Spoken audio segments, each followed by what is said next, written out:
Hi guys. Tonight, we are stepping straight into a world where the cold does not politely knock at your door, but barges in, slips through every crack in the wall, and curls around your bones before you even manage to yawn.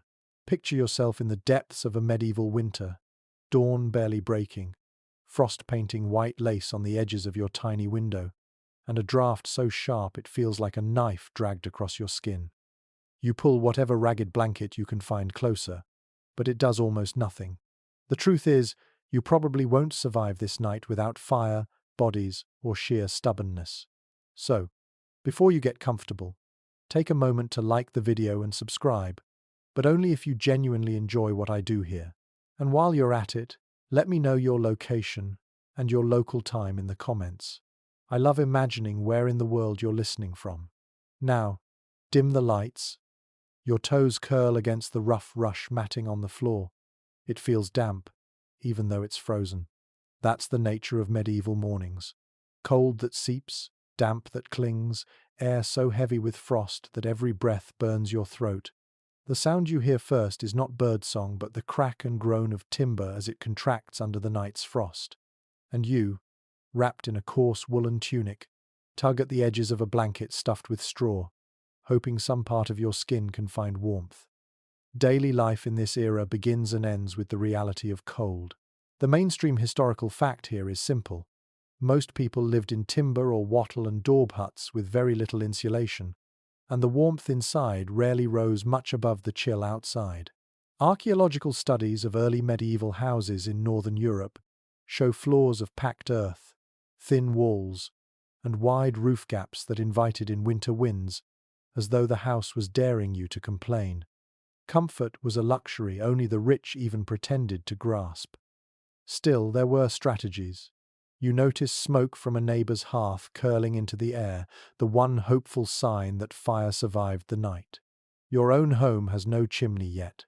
The hearth smolders in the center of the room, and smoke hugs the rafters before reluctantly drifting out of a hole in the roof. You cough. Your eyes sting. But you welcome that sting because smoke means the fire hasn't gone out entirely. That smoldering heap of embers buried under yesterday's ash might just be coaxed back to life if you blow gently and feed it dry twigs. Lose it, and you face hours of shivering until you borrow flame from a neighbor. Imagine the stress. Warmth not just as comfort but as survival currency. There's a quirky tidbit that often surprises people. To save embers overnight, some households used clay pots or covered iron vessels, essentially medieval fire safes. The glowing coals would be banked with ash and hidden under lids so they could be revived at dawn. The modern image of people endlessly striking flint in the morning is misleading. Fire was precious, and you guarded it jealously, like a family member. Lose your ember, and you'd be trudging half a mile through snow to beg a coal from someone else, carrying it home in a pot swaddled in wool like a baby. As you shuffle toward the hearth, breath visible in the dimness, you think of how historians still argue whether medieval winters were harsher than ours, or whether the so-called Little Ice Age exaggerated the misery. Some suggest the coldest centuries came later, in the Renaissance, when even the Thames froze solid. But anyone who has ever sat in a stone hut in January would argue that the debate hardly matters. The cold was devastating enough. You poke at the embers, sparks leap, and for a fleeting moment you feel like a magician. That glow is more valuable than gold. A thin curl of warmth licks your fingers, not enough to thaw, but enough to give hope.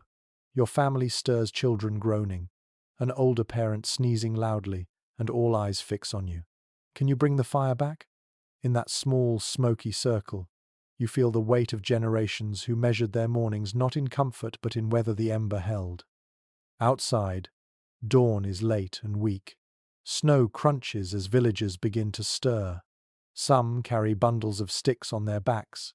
Others stumble toward barns to feed animals that also shiver in their stalls. Frost whitens every thatched roof, turning the whole village into a silent sketch in chalk. You draw your wool tighter, realizing that today, like every day of winter, will be a slow struggle against freezing air.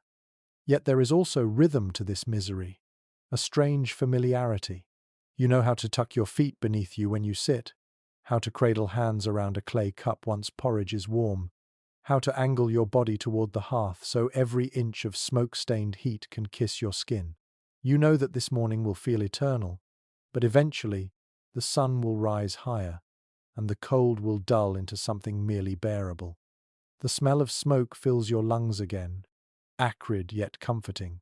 You lean in, coaxing flame from ember, and for the first time today you believe you might last another 24 hours in this frozen world. It is not luxury, it is not comfort, it is simply survival, one ember at a time. The glow builds, licking higher, as the hearth begins to breathe. You shuffle closer, stretching out your hands, but the heat does not spread far. The hearth is not a modern fireplace, but a pit dug into the floor or a crude stone circle. Smoke writhes upward, not neatly, but like a restless spirit, refusing to leave until it has kissed every beam and blackened every corner of the roof. You blink through tears, eyes watering, lungs raw. Yet you hold your ground because this flicker is not just fire, it is the center of your world. The open hearth is everything at once: kitchen, heater, and social magnet. You notice how your entire day will circle back to this pit of flame. Here bread is toasted on iron pokers, stews bubble slowly in hanging cauldrons, and children dart too close, risking singed hair as their parents scold and pull them back. In fact, one mainstream historical fact is that medieval households revolved physically and socially around the hearth. It wasn't a decorative feature tucked into a wall. It was planted right in the middle of the room, demanding constant attention. But here's the quirky part. It wasn't just warmth and food. The hearth fire was sometimes seen as spiritually alive. People whispered charms over it, crossed themselves when lighting it, and some even placed protective herbs in the flames. There are recorded traditions where a family would never let the fire die, because it was thought to be bad luck or worse, an omen of death. The fire was a household guardian as much as it was a furnace. Imagine going to bed each night knowing that if you slipped into carelessness and the coals faded, you might have offended not just your family but also some invisible power. And yet, historians continue to puzzle over how effective these open hearths really were. Some argue that despite their central place, they gave off pitiful amounts of heat in the drafty rooms of peasant cottages or noble halls alike. Others counter that the psychological warmth mattered more. The presence of light and glow softened the perception of cold, even when the actual air temperature barely shifted. It's one of those debates where numbers might not fully capture the feeling. You can measure heat output, but you can't measure the comfort of flickering shadows on a winter's night. As you sit by the fire now, your knees prickling with warmth while your back shivers in the draught, you notice how the hearth is also the village's rhythm keeper. A neighbor bursts in, stamping snow from her shoes holding a pot. She begs a few embers to restart her own fire, and in exchange, she promises bread tomorrow. This exchange is not strange, it is daily life. Embers are borrowed like salt, and the fire ties the whole community together. The smell of char, the crackle of resin in pinewood, the faint sizzle when damp logs are tossed in, all of it becomes the heartbeat of winter survival. And there is danger too. Sparks jump unexpectedly, landing on your tunic. You slap quickly, heart racing, realizing how easily a moment's distraction could reduce your home to ashes. Medieval villages burned often. One stray ember, one poorly tended flame, and half the settlement could vanish overnight. The open hearth was no tame creature. It was warmth, but also wildness, something you respected and feared in equal measure. You think about how children must have grown up half-trained in fire-watching, learning early to feed it, bank it, and guard it. A household without a vigilant eye was one step closer to disaster. And the smell of smoke in your clothes, your hair, your skin, it never left. You walk through town and you can tell who has been to the hearth by the faint aura of char that clings to everyone. In a way, it was the perfume of survival. By midday, the hearth has settled into its rhythm, not roaring but glowing, embers banked so they last until evening. The stew simmers. Someone lays damp boots by the edge, hoping they'll dry before tomorrow. A dog curls on the floor, belly to the heat, sighing deeply as though it alone knows comfort. And you, half smoked and half thawed, realize that this one pit of fire is the thin line between life and death in a winter that offers nothing kindly. As shadows flicker up the soot-stained beams, you remember this is just the beginning. The hearth is not a luxury. It is the fragile flicker on which your entire existence balances. Without it, you would not last the week. With it, you can at least sit and pretend, for a few hours, that warmth is possible in a world built mostly of cold. The air is thick now, not from warmth but from the stubborn haze that refuses to rise. You sit by the open blaze, your eyes watering, your throat coated with soot, and you wonder if breathing in winter might kill you faster than freezing. The hearth roars in its shallow pit, but with no proper chimney. The smoke simply chooses its own path up into the beams, curling against the rafters, spreading across the room until you can barely see your own fingers. The sensation is a paradox. You are alive because of this fire, and you are coughing because of it too. The mainstream historical fact is stark. Before chimneys became common in the late medieval period, most homes relied on a simple smoke hole in the roof to guide the haze outside. But this guiding was generous. In reality, smoke drifted wherever it pleased, thickening the air so much that visitors described houses as uninhabitable during cooking. The blackened rafters of medieval cottages and halls bear testimony. Archaeologists find centuries of tar and soot caked onto wood like permanent shadows. Yet there is something oddly practical about this choking atmosphere. A quirky tidbit. Smoke, however irritating, helped preserve timbers from insects, acted as a crude disinfectant, and even cured hanging meats that villagers strung from the rafters. You cough and wheeze, but you also nibble on smoked bacon that owes its flavor to this accidental preservation. The air may be unbreathable, but your dinner benefits from the same smoldering cloud. Still, historians debate how people tolerated such an environment. Some argue that medieval folk were simply used to it, their lungs acclimated in ways we cannot imagine. Others suggest that smoky houses were mainly seasonal, with fires blazing at full intensity only during winter months. There is no consensus, though, on whether these homes shortened lifespans significantly. You picture scholars leaning forward over fragile manuscripts, disagreeing about whether the haze was a silent killer or a tolerable nuisance, while you, coughing on the ground in this thought experiment, might like to settle the argument by pointing at your burning eyes. Your nose runs, your head aches. The fire crackles merrily, utterly indifferent to your discomfort. You crouch lower, angling your body toward what warmth you can catch even as you choke. The children hide beneath blankets, eyes peeking out like small owls, their hair smelling perpetually of char. When guests arrive, you laugh awkwardly and wave your arms at the smoke, as if shooing away an unwanted cat. The truth is, no medieval dwelling was free of it. Every house, every hall, every kitchen carried the same haze. Sometimes the smoke turns the room into a theatre of shadows.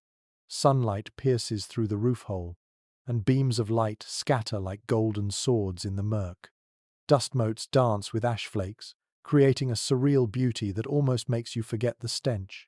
You imagine sitting back, half suffocating, but marveling at the way light plays on the smoke.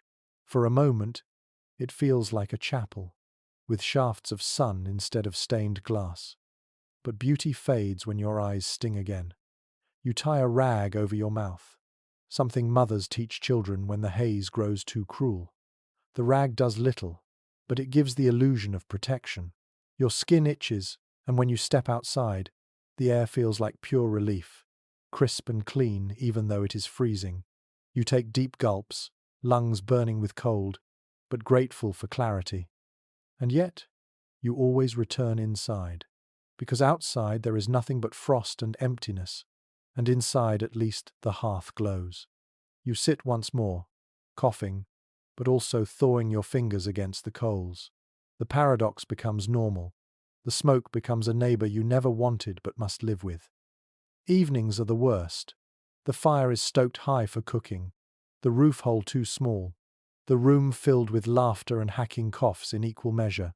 Someone sings a song, another ladles stew, a child sneezes, and all of you sit in the dim, sooty twilight of survival. You joke about the smoke, even as it makes your voice raspy. And you realize, in this medieval winter, the choice is not between comfort and discomfort. It is between breathing smoke and not breathing at all. The smoke hangs heavy, but the true warmth doesn't come only from the fire.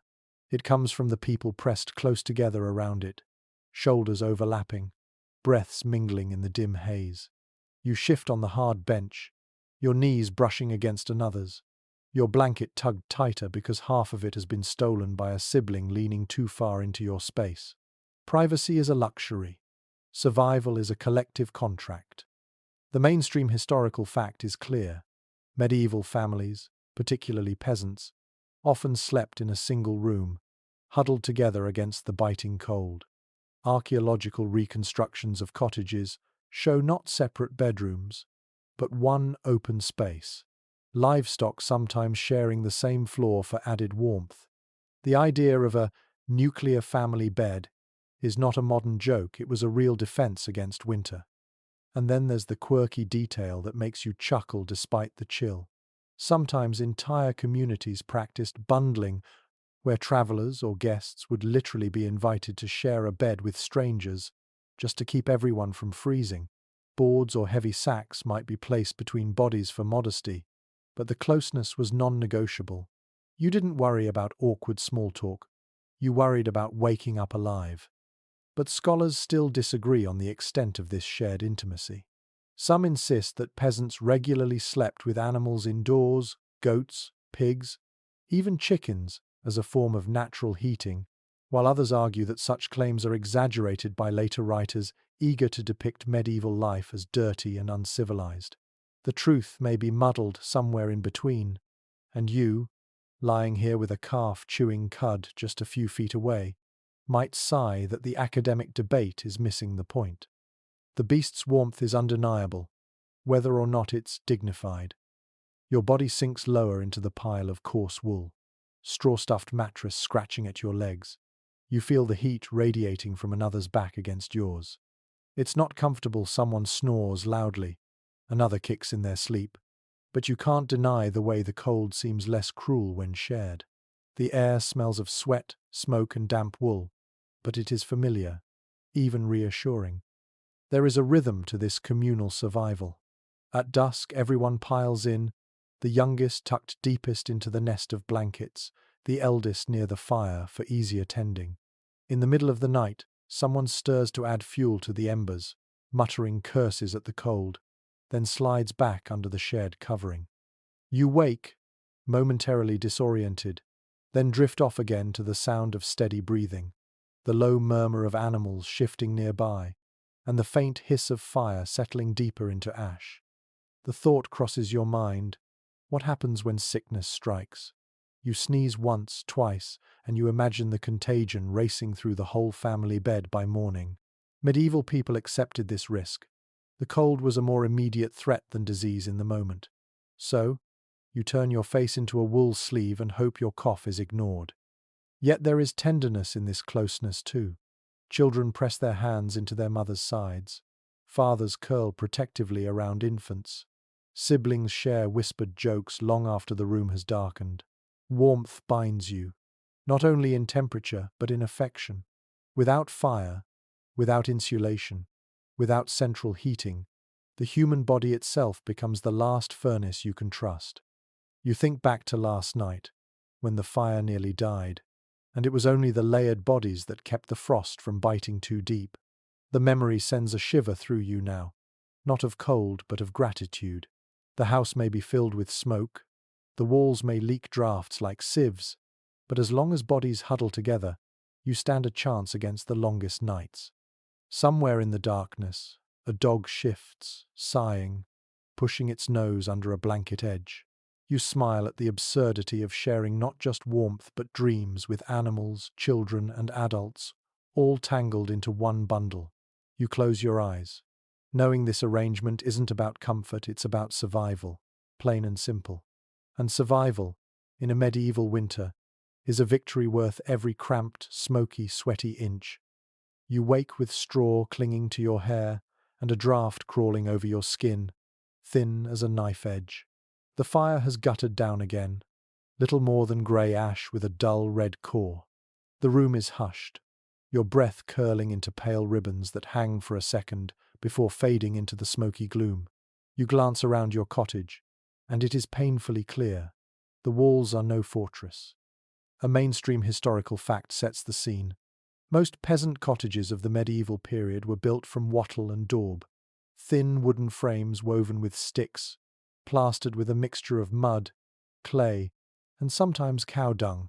The roof was thatched, the floor nothing but tamped earth. Archaeologists studying preserved examples in Britain and Northern Europe note how fragile these structures really were, often lasting only a few decades before crumbling. Against summer rain, they worked well enough. Against winter winds, they were little better than a sieve. You shift closer to the wall and feel it. Damp seeps through, a clammy chill radiating as though the night itself is pressing its fingers against you. You run your hand across the plaster, and it crumbles slightly, smelling faintly of earth and rot. There is insulation here, but only the most basic sort layers of dung mixed into the daub, serving as a crude filler to keep drafts at bay. It works, to a point. The quirky tidbit? People often smeared fresh dung along the wall seams each autumn, a seasonal maintenance task not unlike us fixing weather stripping. Imagine your household chore list reading, mend roof, patch wall, smear dung. Children were sometimes set to this job, tiny hands pressing handfuls of the smelly paste into cracks. It wasn't glamorous, but in a world without fiberglass or double glazing, cow dung was the medieval Home Depot. Yet scholars remain divided about just how miserable these cottages were in the coldest months. Some suggest that the sheer number of people packed inside, often entire families with livestock, created enough body heat to keep the worst frost away. Others argue that even with dung walls and smoke, interior temperatures hovered just above freezing, leaving inhabitants permanently chilled. The truth, as usual, may lie in the middle, warm enough to survive, too cold to ever feel comfortable. You shuffle toward the embers, coughing as ash rises. The walls creak with the wind, and through the thatch above, snowflakes sometimes drift down like unwanted visitors. You brush one from your blanket, half amused, half despairing. Outside, the fields lie silent under frost, and inside, your cottage feels less like shelter and more like a leaky box barely holding back the sky. Still, you make do. You patch holes with rags, hang old cloaks over gaps, and stuff straw between wall and roof. It's never perfect, but it takes the edge off. Sometimes families even plastered animal hides across the coldest side of the house, turning skins into makeshift windbreaks. The smell lingered, yes, but so did a little more warmth. As the day begins, you notice the patterns carved into your daily rhythm by these walls. You work harder near the hearth, linger longer in bed, and avoid corners where the frost creeps in. The room is not evenly warm. It has microclimates hot by the fire, icy at the walls, tolerable in the middle. You adapt instinctively, your body learning where to sit, where to sleep, where to avoid. The sound of dripping starts as a patch of snow melts through the thatch. You mutter and place a pot beneath it, realizing that your cottage is always engaged in a constant argument with the elements. And though the elements usually win, you keep patching, mending, and surviving. When you finally step outside into the snow, you almost laugh. The cottage looks like it belongs, its thatched roof white as the ground, its walls blending with the earth. It is flimsy, yes, but it is also part of the landscape, a home shaped from mud and dung, fragile yet stubborn. You know you will curse its drafts tonight, but for now you nod at it with a grudging respect. After all, it still stands, and so do you. The wind howls across the open fields, rattling shutters, but when you step into the nobleman's hall you are struck first, not by silence or grandeur, but by size. The ceiling soars high above you, beams blackened with soot, banners stirring faintly in the draught. At the center, a fire roars with a confidence no peasant could dream of. Logs thick as your arm piled one upon another. Flames leap toward the rafters, sparks snapping like restless insects. For a moment, it feels like stepping into another world, but the truth reveals itself quickly enough. The mainstream historical fact is simple. The medieval Great Hall, the heart of a lord's household, was built for gathering, feasting, and asserting authority. The hearth was often enormous, placed centrally on the floor or later shifted toward a wall with a hood to guide the smoke. These fires consumed staggering amounts of wood each day, sometimes entire cartloads, reflecting both wealth and the sheer impracticality of heating such cavernous spaces. Records show noble households employing whole teams of servants tasked with cutting, hauling, and feeding the fire continuously. But here comes the quirky tidbit. Despite its size, the fire barely warmed the hall. Visitors often complained that they roasted on the side facing the flames while their backs froze solid. The nobility sat on raised platforms at one end, closer to the blaze, while servants and guests shivered further down the room. The illusion of warmth mattered more than its reality. A roaring fire made a statement. Here lives someone powerful enough to burn a forest in one winter. Historians still debate whether these great halls were primarily functional heating systems or symbolic displays of wealth and dominance. Some argue that they were simply impractical as living spaces in winter, better suited to ceremonies and banquets than daily comfort. Others counter that the social warmth music, company, feasts offset the chill, making the hall livable in its own way. Standing here, with your cheeks scorched and your spine cold, you suspect the argument is not academic at all, but entirely physical. You shuffle closer, edging into the ring of heat, while behind you the hall echoes with coughs and mutters. Servants scurry past carrying wood, their faces red from smoke, their eyes narrowed against drifting sparks. Dogs sprawl near the edge of the hearth, clever enough to claim the best spots. Somewhere above, smoke swirls into the rafters before slinking lazily toward roof vents, but most of it still hangs thick, leaving your cloak reeking before long. The sound of the fire fills the hall, a constant crackling undertone beneath conversations. You imagine the lord at his table, bathed in flickering orange, his goblet gleaming as he gestures grandly. Behind him, tapestries flutter in the draught, their scenes of hunting and battle more decorative than insulating, though they do dull the worst chill from the stone. The servants bring trenchers of steaming meat, the smell mingling with wood smoke, until hunger overtakes discomfort. Still, you can't ignore the contradiction. This is grandeur at its most impractical. The blaze devours wood with greedy appetite, yet the hall remains cold. Guests tug cloaks tighter, shift their chairs closer, or hover near the flames when no one important is watching. The poor outside might dream of such a fire, but the reality is far less comfortable than it seems. You watch as the logs collapse inward, sparks shooting high. A boy darts forward with a fresh armload, nearly tumbling into the pit as he feeds the blaze. He grins despite the danger. For a servant, warmth is fleeting, so you enjoy it while you can. The hall hums with life, but the cold seeps back quickly into corners and shadows, always reminding you that stone, no matter how richly decorated, is a poor companion in winter. As the night deepens, music begins, the hall alive with laughter, ale and song. Yet even here, noblemen pull their cloaks tighter, shifting closer to the hearth. The fire roars, the smoke curls, the banners stir, and still you shiver. Wealth may buy spectacle, but it does not always buy comfort. The banners in the noble hall sway slightly as the fire spits, but your eyes are drawn to the walls themselves. Stretching upward, vast stone surfaces catch the glow of flames, yet seem to swallow it whole, leaving corners dim and cold. A chill seeps from those stones, as if they hoard the winter inside their bulk. You tug your cloak tighter, and then notice something remarkable: hangings of fabric, long swaths of woven threads depicting hunts, saints, and floral patterns. They ripple faintly in the draught, but they change the atmosphere in a way bare stone never could.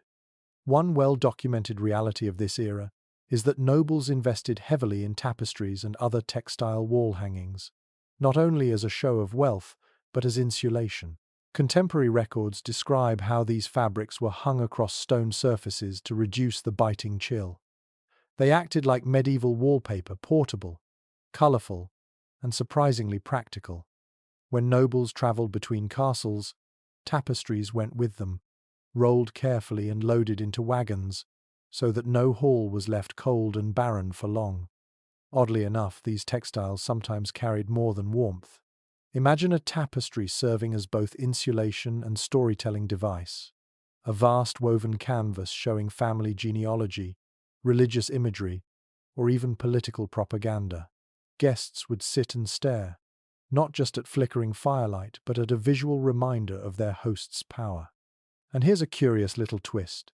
There are accounts of some noble households hanging entire painted cloths, smeared with wax to repel dampness, turning the walls into a patchwork of protection and prestige. Yet experts remain divided on just how effective these wall hangings were against the cold. Some argue that the thickest wool or linen, even with padded backings, could not do much more than dull the worst drafts seeping through stone. Others insist that in a time when any layer mattered, the psychological comfort of a decorated and slightly less icy wall was worth every coin. The disagreement continues because physical evidence, fragments of cloth, records of inventories gives us hints but not the full sensory reality of sitting in a castle during January. You walk closer, fingertips brushing the edge of one hanging. The surface is rough, threads slightly greasy from lanolin, the smell faintly earthy. You imagine how servants climbed ladders to fix these panels in place, how they shook them out in summer and beat the dust from them in autumn, preparing for another cycle of winter defense. They are both ornament and armor, softening a hall otherwise echoing with stone and smoke. The hall feels transformed where the fabric hangs. Instead of a cavern, it becomes a chamber. Shadows are warmer, colors glow in firelight, and the damp stone no longer chills quite as sharply. A dog shifts closer to the wall, curling happily where the draft has been dulled. You realize that warmth in the medieval world was never a single trick, it was layering. Fire, bodies, fabrics, stones, all working together, imperfectly but persistently. The servants bustle in, adjusting a hanging that has sagged. You picture the labor behind it, the spinners, weavers, dyers, all creating this single piece. Every thread was touched by hand, every pattern intentional. In a world where nothing came cheap, a tapestry was not just decoration, it was survival art. Families might sit with their backs to it at night, letting its fibers absorb some of the room's chill, never mind the noble symbolism stitched across its face. You move to a corner without a hanging, and the difference is instant. The stone radiates cold like a block of ice. Your skin prickles, breath condenses in quick fog, and you find yourself instinctively stepping back toward the warmth of fabric. It dawns on you that medieval people understood this intimately, not as theory, but as daily truth. You don't need to measure insulation value in numbers, you simply feel it in your bones. Of course, hangings could only do so much. In a deep frost, the hall still felt cavernous. Draughts slipped beneath doorways, and warmth pooled only within reach of the hearth. But think about how human imagination fills gaps, how a richly colored wall transforms your sense of space. You are not only less cold, you believe yourself less cold. That belief alone might keep you going through the bitter months. Later in the evening, guests arrive for a feast. They stare at the gleaming hangings, remark on their beauty, and whisper about the cost. The host smiles, knowing he has impressed them not just with fire and food, but with walls that tell stories. Walls that keep out more than frost, they keep out the impression of poverty. You sit back and consider how warmth in this world is never simply physical. It is also symbolic, psychological, social. To hang a tapestry is to show that you care about comfort, culture, and status all at once. The cold is relentless, but so is the human instinct to fight it with beauty as well as practicality. As the night wanes, you lean against the fabric, your head resting where a deer is woven in mid-leap. The fire snaps, the hall buzzes, and for once, you don't feel the stones gnawing at your spine. Instead, you feel cocooned in color, sound, and warmth. A fragile victory, but a victory nonetheless, stitched carefully into woolen threads that will outlast the winter. The hall slowly quiets. The fire collapses into glowing coals, and yet the cold creeps in again, searching for weaknesses. Your gaze drifts upward toward the windows, those dark holes in the wall that seem more like invitations for frost than barriers against it. You wrap your arms tighter, knowing instinctively that medieval windows were rarely allies in the battle against winter. One well-preserved fact from this period is that most windows in peasant homes were little more than unglazed openings, sometimes covered with wooden shutters, sometimes patched with cloth or thin leather. In wealthier households, oiled parchment was stretched across wooden frames to admit a muted glow while blocking some drafts. Glass existed, yes, but it was staggeringly expensive, reserved for churches, monasteries, and the most opulent castles. Even then, it was often wavy, bubbled, and pieced together in small panels held by lead cames rather than the clear panes you know today. Here's a curious little twist. Even when a lord could afford glass, he often chose coloured pieces for their beauty. Imagine trying to enjoy what little winter sunlight there was through a window that glowed green or amber, pretty but hardly practical. The glass dazzled visitors but left the inhabitants squinting in dim light and still shivering against draughts seeping around the lead. Wealth, once again, made a statement but not necessarily warmth. Researchers remain divided over just how much protection parchment or horn windows offered. Some argue that the thin materials filtered only the light and did little against the cold.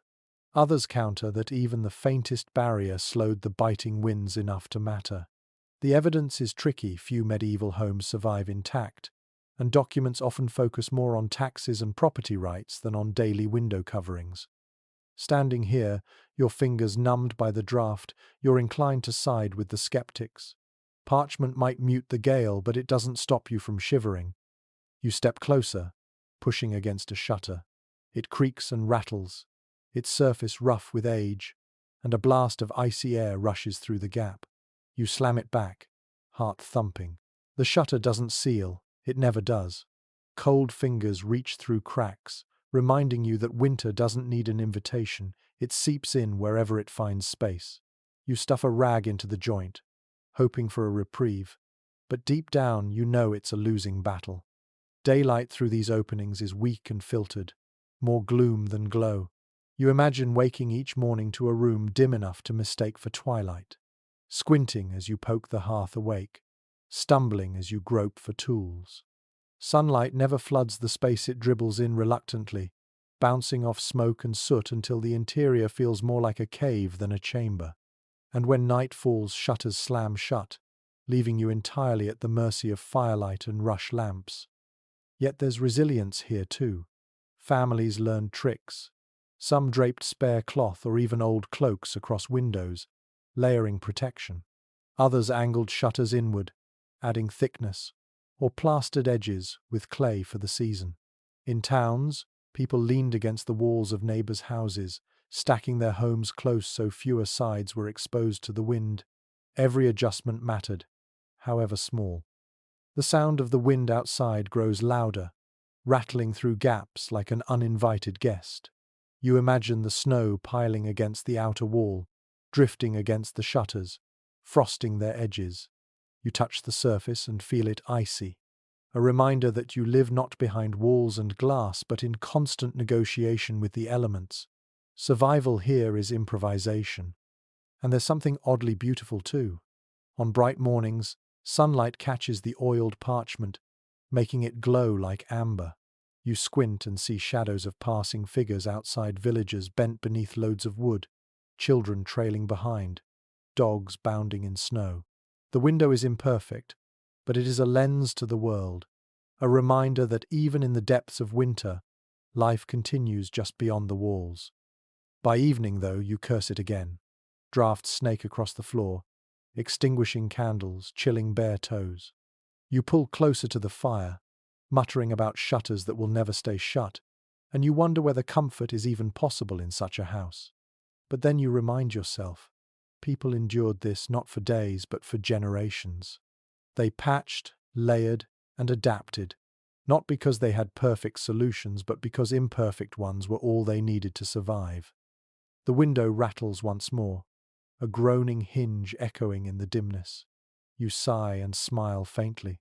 This is the sound of winter, a song sung not by snow or frost but by wood, cloth, and parchment, fighting to hold back the night. And you, sitting in your cloak by the fire, are part of that same battle, one more figure hunched against a draught that never quite ends.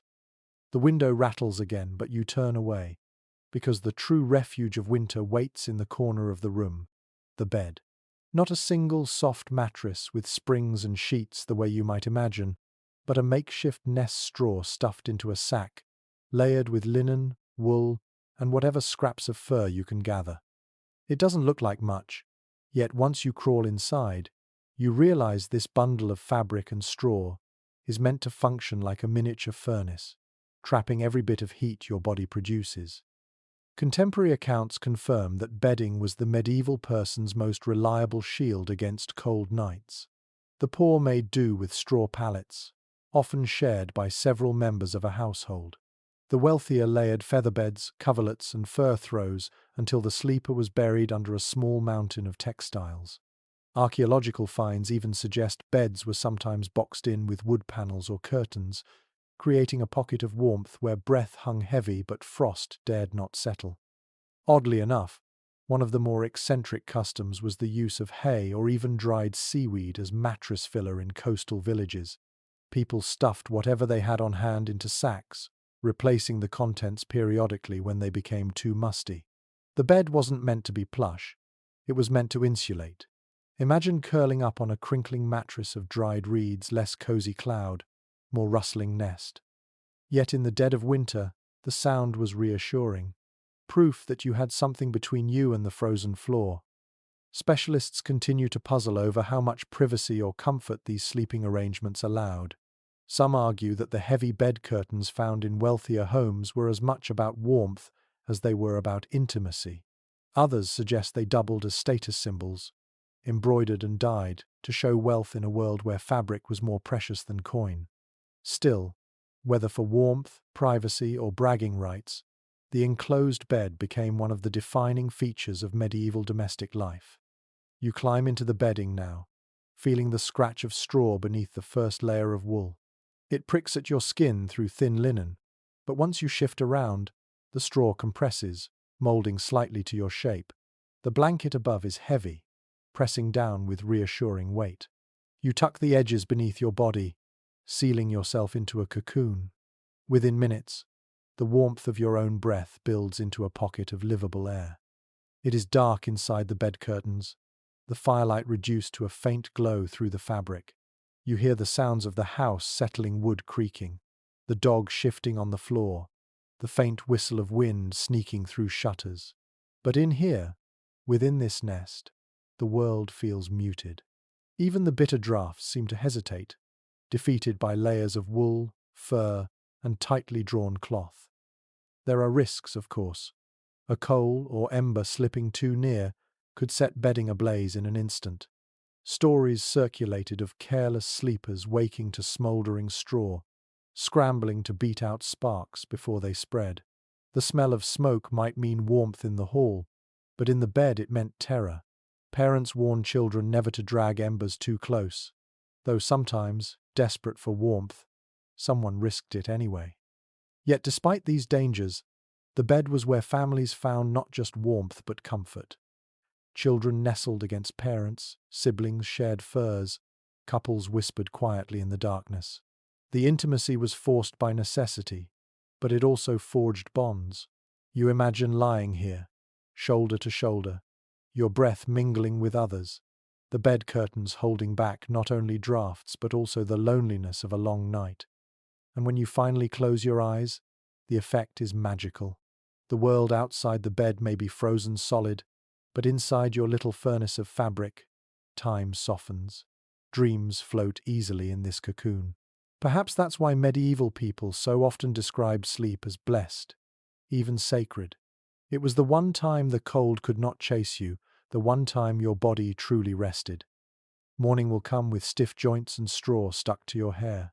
You'll sneeze at the dust, shake out the covers, and groan at the cold that floods in once you leave. But tonight, at least, you understand how a sack of straw and a pile of blankets could become the single most treasured technology of winter survival. The straw beneath you still rustles when you rise, and your joints ache with the stiffness of sleeping in one position too long. The fire has burned low again, nothing but grey ash veiling a faint glow. You grope for something to bring comfort before you dare face the chill of the room. And then you remember the household trick passed down for generations: hot stones and warming pans. Evidence from medieval household records makes it clear that people often relied on heated objects to carry warmth into their beds. Smooth stones were baked in the embers or near the hearth until they radiated heat, then wrapped in cloth to prevent burns before being slipped between covers. In wealthier homes, metal warming pans filled with coals were slid under blankets, moved back and forth like a slow iron to chase away the damp chill. They did not last long, but for those first few moments as you climbed into bed, the relief was heavenly. Surprisingly, some households went further with this practice. There are accounts of bricks, tiles, and even iron tools being heated for use as makeshift warmers. Farmers occasionally place small pots of embers near their feet, relying on their glow to carry them into sleep. In colder regions, it was not unusual to find families keeping warmed stones wrapped all night, pulling them into the bed as if they were pets. Imagine hugging a carefully bundled rock, grateful not for its companionship, but for the lingering heat it stubbornly held. Not all scholars agree on how widespread warming pans were outside noble homes. Some argue that the metal required to craft them was too costly for peasants, who likely stuck to stones and tiles. Others suggest that simpler wooden-handled pans filled with hot sand might have been accessible to the better-off among villagers. The lack of consistent archaeological evidence keeps the debate alive, though it hardly matters when you place a hot stone at your feet and sigh in delight. You reach toward the hearth now, carefully fishing a flat stone from the ashes. It's glowing faintly at the edges, too hot to touch. You wrap it quickly in cloth and cradle it gingerly, the warmth seeping into your stiff fingers. For a moment, you close your eyes and imagine that this one rock is a sun, small but powerful, offering just enough heat to keep the frost at bay. You tuck it into the bedding and watch steam rise faintly from the cloth as the chill flees. The air smells of scorched fabric, sharp and acrid. You grimace, knowing the danger too hot, and the stone might singe or even ignite the bedding. Families learned caution early. Children were warned not to touch the pan when it slid beneath the sheets, lest their hands blister instantly. Stories circulated of careless servants who left coals too long and woke to find smoldering mattresses. In winter, fire was both savior and threat, and nowhere was that balance more intimate than in your own bed. As the stone cools, you curl your toes around it, savoring the fading warmth. The sensation spreads through your legs like a memory of summer. You know it will not last. Within an hour, the stone will be cold again, indistinguishable from the floor. But that brief reprieve is enough to soothe you into sleep, enough to ease the ache of endless drafts. You think of how many nights in history were softened by such little tricks, how many people whispered thanks to a stone, a tile, a pan of coals. How many nights might have been unbearable without this small, clever invention? It is humbling in a way to realize that survival sometimes depends not on grand feasts or mighty castles, but on a rock pulled from the fire and swaddled like a child. The fire sputters again, embers sighing, and you know another stone could be heated soon. Tonight, you will sleep not in comfort, but in a compromise, shivering less because you've carried a fragment of the hearth with you into the dark. And when dawn arrives, cold and pale, you will rise with stiff limbs, shake out the bedding, and prepare once more for the nightly ritual of coaxing warmth into the bed. It is a fragile routine, but it works. The winter outside rages on, uncaring, but inside your little corner, a stone, a cloth, and a bit of ingenuity mean the difference between despair and endurance. The glow of your stone fades into darkness, leaving you once more at the mercy of the hearth. The fire, though essential, was never the only flame in a medieval household. You notice the small flickers scattered across the room, candles set into wooden holders, rushlights leaning in clay pots, stubby tapers dripping wax onto the floor. Their glow is frail compared to the roaring hearth, but when the fire dies low, these lesser flames take on a dignity of their own. It's well documented in household accounts that medieval lighting came from three main sources: candles, rushlights, and oil lamps. Candles, made from tallow or beeswax, doubled as heat givers in tiny spaces, though their warmth was weak at best. Beeswax was prized, burning bright, with less smoke, but far too costly for peasants. Most villagers relied on tallow candles, made from rendered animal fat, which sputtered, smoked, and left the house smelling faintly rancid. Still, in a world of deep winter darkness, even the stink of tallow was worth the light. Here's an eccentric detail. Rushlights were among the most common household inventions. Villagers soaked the pith of rush plants in animal fat and set them alight, creating long, thin tapers that burned unevenly. They were cheap, accessible, and practical, but they dripped ash everywhere and filled the air with a sour, greasy scent. Some households grew rushes specifically for this purpose, harvesting and drying them in autumn to prepare for the dark months. Imagine the sound of them crackling faintly, their glow jittering like nervous fireflies in the gloom. Not all historians agree on how much heat these small lights actually contributed. Some suggest they added negligible warmth, useful only for visibility. Others counter that in tightly enclosed corners, say, within bed curtains or tiny nooks, these flames offered enough heat to take the sting off frost. The lack of precise measurements leaves the debate unresolved, but anyone who has cupped frozen hands around a candle knows the comfort of even the smallest flame. You reach for one now, pinching the base to adjust it upright. The fat sputters, sending a smoky curl into the air, and your fingers smell faintly of grease. The light is dim, but you lean closer, grateful for the tiny circle of glow it throws across the table. For a moment, you can see clearly enough to mend a sock, scratch a note, or simply watch shadows dance. The flame pops suddenly, making you flinch, proof that even this humble source of light and warmth has its own little temper. These flames were fragile companions. One gust of draught, one careless elbow, and they winked out, plunging the room into darkness. Children learned quickly to shield them with their bodies when doors opened, crouching like guardians around fragile stars. A candle wasn't just convenience, it was responsibility. You feel that weight now as you shield the rushlight with your palm, watching the shadows grow long on the wall. And yet, for all their weakness, these lights changed the atmosphere completely. The room seems less empty with their flicker, less hostile. The cold remains, yes, creeping at your feet, but your eyes rest easier when the darkness is not absolute. Medieval nights were long, far longer than you may imagine, stretching endlessly from afternoon dusk to late morning light.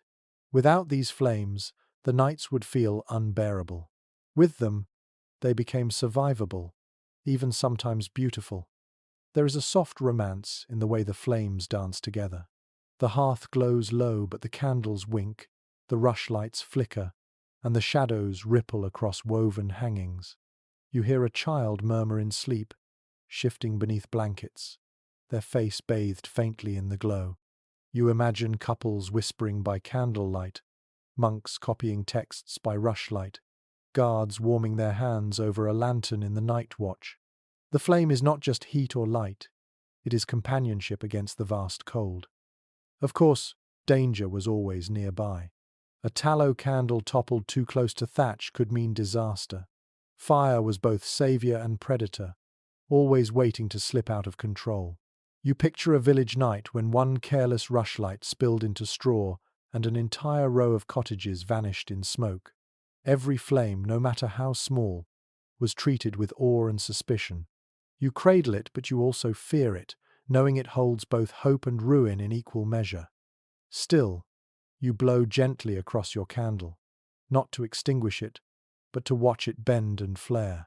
The warmth is faint, barely perceptible, but in this dark, frozen room, even that whisper of heat feels like a friend's hand on your shoulder, and you realize medieval life was built on the cumulative courage of these small flames, each one too weak alone, but together they formed a constellation of survival in the endless night. The little flames sputter, their grease fading, until once again the hearth becomes your main companion.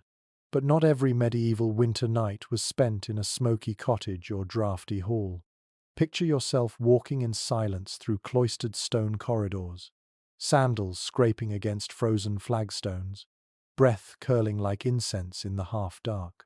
You are in a monastery now, where warmth is rationed almost like a sacrament. Documents from monastic rules, especially those of the Benedictines, make clear that fire was not for every room. Monks rose long before dawn, filing into icy chapels to chant prayers with their hands tucked into sleeves. The cloister corridors were deliberately unheated, designed to harden the spirit against bodily weakness.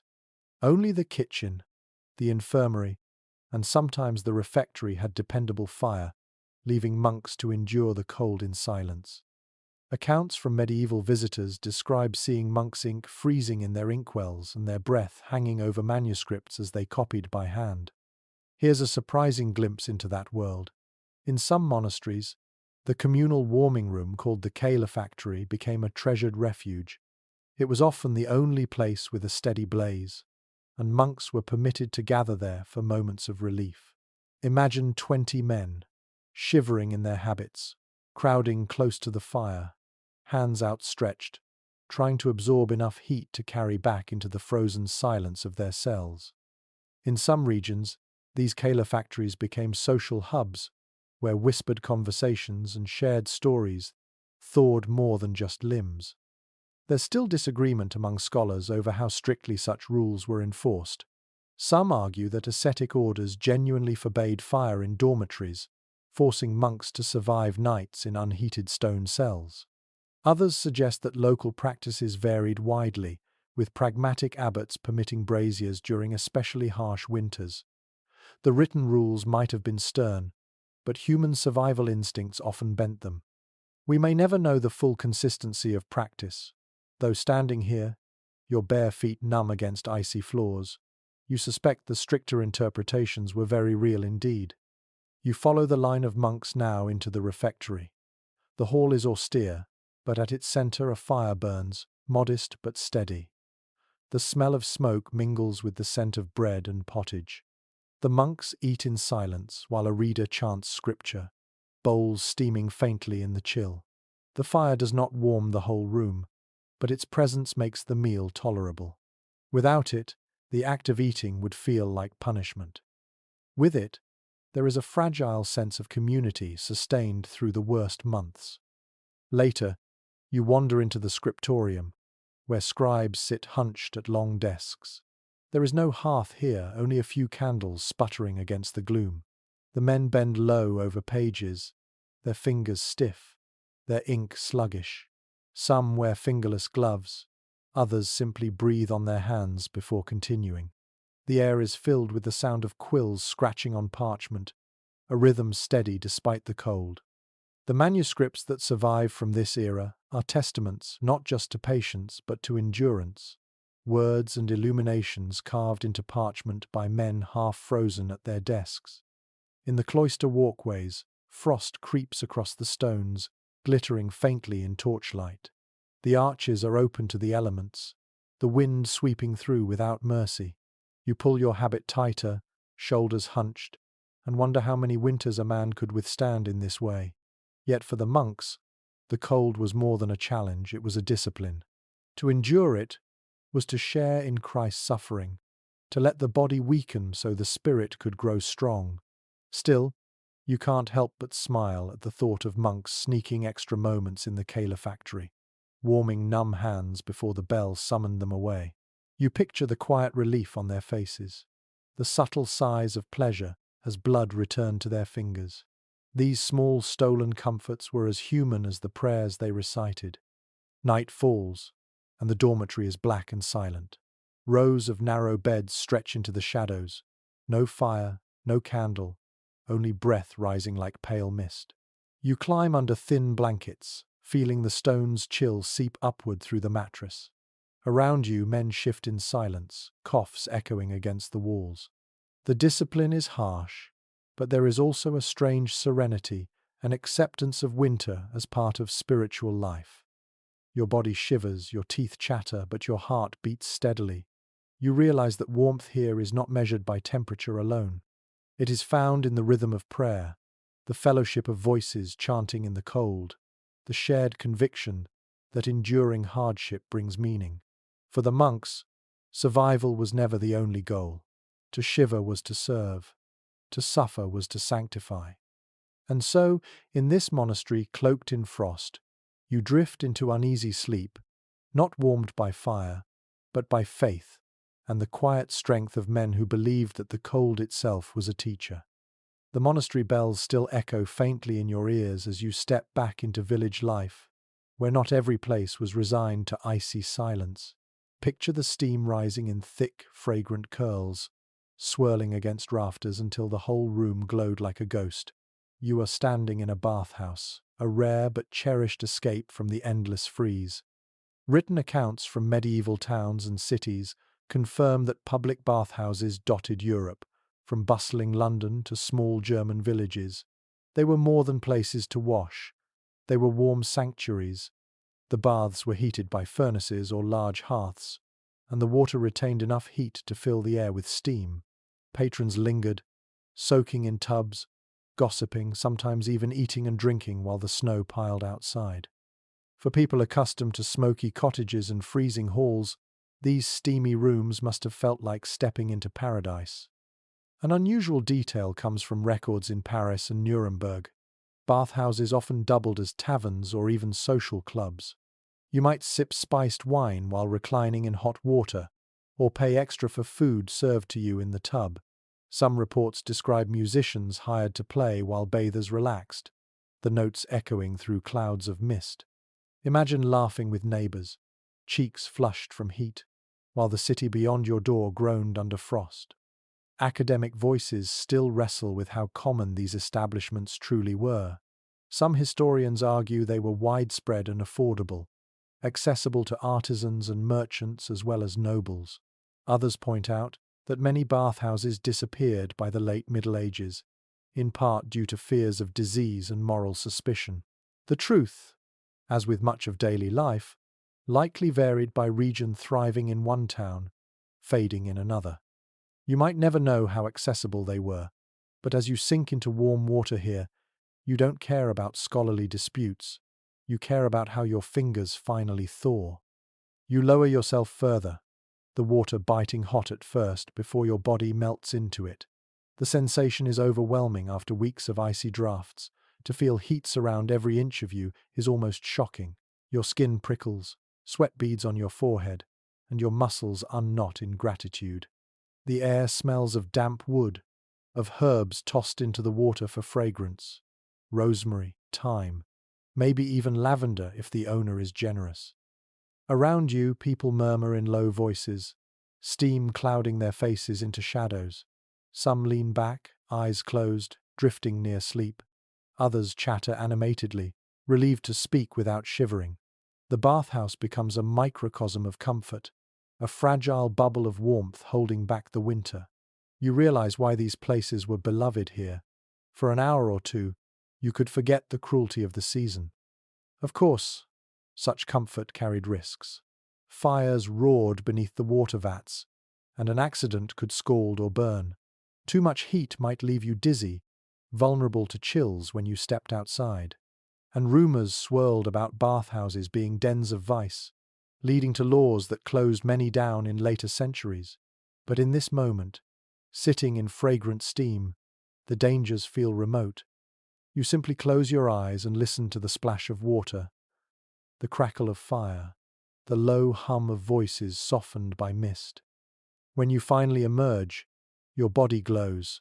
The cold air outside slaps your skin, but you laugh instead of groan.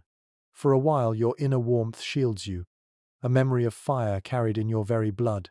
By the time you return home, the chill will settle again, the drafts will return, but the bathhouse has given you something rare, a taste of true comfort in a season that usually offers none.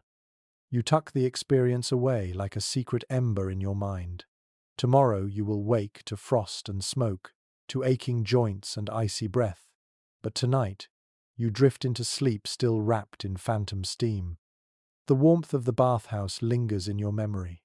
But back in the drafty rhythm of everyday life, comfort must often be coaxed from smaller contraptions. You glance across a dimly lit chamber and notice a curious object, a shallow metal pan with holes in the lid, perched on legs, or sometimes carried by a handle. It glows faintly red from the embers within, radiating a fragile heat into the smoky air. You've met the brazier, the portable firebox of the medieval world. Contemporary inventories and household accounts make it plain that braziers were a favoured solution in both urban homes and wealthier rural households. Filled with charcoal or hot coals scooped from the main hearth, they could be moved into smaller rooms, offering a pocket of warmth where the central fire could not reach. Servants carried them into bedchambers, guild members clustered around them in meeting halls, and officials kept them smouldering in drafty council chambers. And here's a curious little practice. In some Mediterranean towns, especially in Spain and Italy, families placed a brazier under a wooden table draped with heavy cloth. People sat around it with the fabric tucked into their laps, effectively creating a heated tent. This contraption, known later as the brasero or kotatsu in other cultural parallels, turned mealtime into a cozy refuge. Imagine the delight of slipping your frozen feet under the cloth to find a pocket of trapped heat waiting to greet you. Experts continue to debate the safety and practicality of braziers. On the one hand, they were ingenious, cheap, portable, and effective. On the other, the danger of suffocation from carbon monoxide was very real. Written accounts survive of entire families found dead after leaving a brazier smouldering overnight in a sealed room. Some argue these tragedies were rare but sensationalized. Others maintain that the risk was constant and widely feared. What is certain is that the brazier was both friend and potential executioner, welcomed with gratitude, but treated with suspicion. You watch now as a servant shuffles past carrying one, the coals within glowing faintly, ash spilling like grey snowflakes with each step. The smell is sharp, metallic, tinged with smoke. He sets it down near a cluster of people, and immediately they lean in, stretching out hands, sighing at the relief. The glow illuminates their faces, eyes closing briefly as if they've just remembered what warmth feels like. You edge closer too, letting the heat brush your skin. It's not much more like the ghost of summer than summer itself, but it takes the sting out of the air. Your shins tingle, your fingers relax, and for the first time that day you uncurl your shoulders. The brazier becomes a little hearth of its own, a center of gravity that draws people together. Around it, conversation begins. Laughter stirs. Even arguments seem easier to handle when you're not frozen stiff. But comfort has its limits. The further you sit, the more quickly the cold regains control. The heat is local, not universal, and as soon as the embers dim, the illusion collapses. You watch the servant return with tongs, shaking the coals, blowing gently until they flare again. Everyone waits, hunched and hopeful, for that brief renewal. It is easy to see why braziers became symbols of both ingenuity and anxiety. They solved a problem elegantly: how to heat large stone buildings with limited fuel, but they never solved it entirely. You could not walk away from them without risk. You could not sleep safely beside them.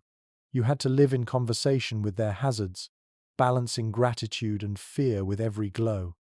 The night deepens, and the brazier still smoulders, its little heart of fire holding back the cold as long as it can. You lean closer, feeling its breath against your skin, and you think, warmth in this world is always partial, always temporary. But even a fragment of comfort, even a faint red ember in a pan of ash, can mean the difference between despair and survival. The brazier's glow fades, leaving you once more dependent on the dwindling hearth. Outside, the wind rattles shutters and shakes the thatch, and you can almost hear the groan of bare branches in the forest beyond. Wood was the lifeblood of every fire, yet not everyone could gather it freely. You step outside into the brittle morning air, and the struggle becomes clear. Firewood itself was a contested treasure. Records from manorial rolls and royal decrees confirm that access to forests was tightly controlled in much of medieval Europe. By the 12th century, swathes of woodland were claimed as hunting reserves for kings and lords. Cutting wood without permission could mean fines, beatings, or worse. Peasants still scavenged fallen branches or gathered brush, but to drag home a heavy log was often to risk punishment. Fire, paradoxically, was both essential and forbidden. Here's one of those unexpected corners of history. People became adept at using every scrap. Twigs, dried leaves, animal dung, and even bundles of straw were burned when proper logs were scarce. In some regions, villagers gathered seaweed, dried it, and piled it into smoky fuel heaps. Imagine the smell. Acrid, salty, nothing like the clean crackle of oak, yet capable of keeping an ember alive for another night. Fuel was less about preference than about possibility.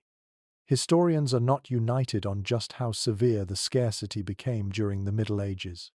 Some argue that woodland management was fairly sustainable in many regions, with lords planting new groves and regulating cutting to avoid disaster. Others insist that by the late medieval period, wood shortages were real and pressing, pushing communities toward alternative fuels like peat and coal.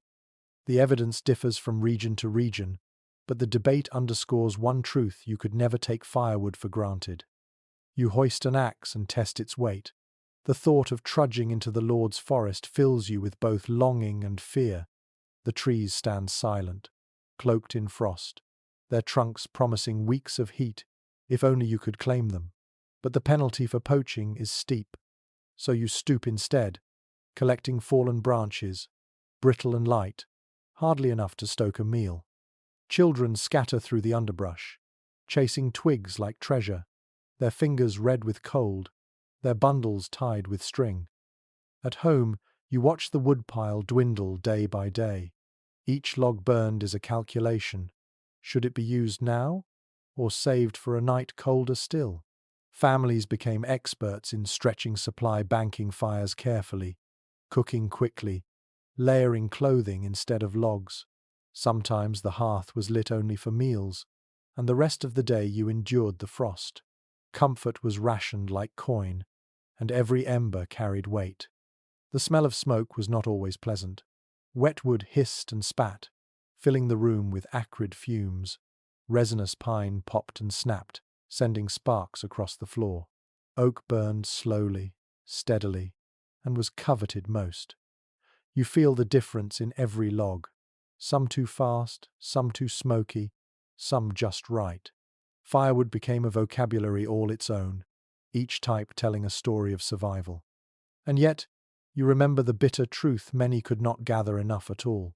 Winters bit hardest for those too poor or too weak to haul branches. Neighbours sometimes shared, but scarcity bred suspicion too. A missing bundle might mean theft, a quarrel, even violence. Firewood, like bread, was survival currency. As dusk falls, you sit by the meagre blaze, watching it lick at the last log. Your hands ache from splitting, your back from carrying, but still the pile shrinks. You know tomorrow you'll return to the hedges, searching for more, hoping the Lord's reeve doesn't catch you straying too near the forest. The winter is long, and the wood is always short. And so, as the fire sputters and the shadows thicken, you realize that medieval warmth was never free. It was hunted, hoarded, and defended. Every flame had a cost, and every log was a victory carved out of scarcity. The woodpile dwindles, and soon there is nothing left but twigs, bark scraps, and a few stubborn lumps of animal dung. You sigh, rubbing numb hands together, and glance toward the marshland beyond the village. That's where another kind of fuel waits, one you wouldn't call elegant, but one that has saved countless winters: peat and turf. Written sources from Ireland, Scotland, and parts of northern Europe leave little doubt that people cut blocks of peat from bogs, dried them, and stacked them like bricks for burning. Archaeologists still find traces of these practices in the ridges carved into peatlands, evidence of centuries of harvesting. Peat didn't blaze like wood, it smouldered slow, smoky, and pungent. But in a world where wood was scarce or too tightly controlled by lords, peat was survival dug straight out of the ground. An odd detail often surfaces in local records. Families treated their peat stacks with almost ceremonial care. The blocks were cut in spring, laid out to dry in long rows, then gathered and piled carefully against a wall or fence. To lose your peat pile to thieves or floods was a disaster equal to losing your winter food. Some households even locked them in sheds, guarding the bog bricks as if they were treasure. Not all researchers agree on how effective peat truly was. Some argue it produced more smoke than heat, filling cottages with a thick, tarry haze that coated everything in black film. Others insist that once properly dried, it provided steady, long-lasting warmth perfect for slow cooking and overnight fires. The truth may depend on how well each community prepared it, and whether damp weather left the blocks soggy and useless. You picture yourself now in the bog, boot soles sinking into soft earth, the smell of wet moss heavy in the air. You swing a special spade, slicing neat rectangular blocks from the ground, each squelching as it lifts free. Your back aches quickly, but you keep cutting, stacking the bricks on the bank to dry. The work is filthy, but each block feels like future life, each row like a promise that your hearth won't go dark.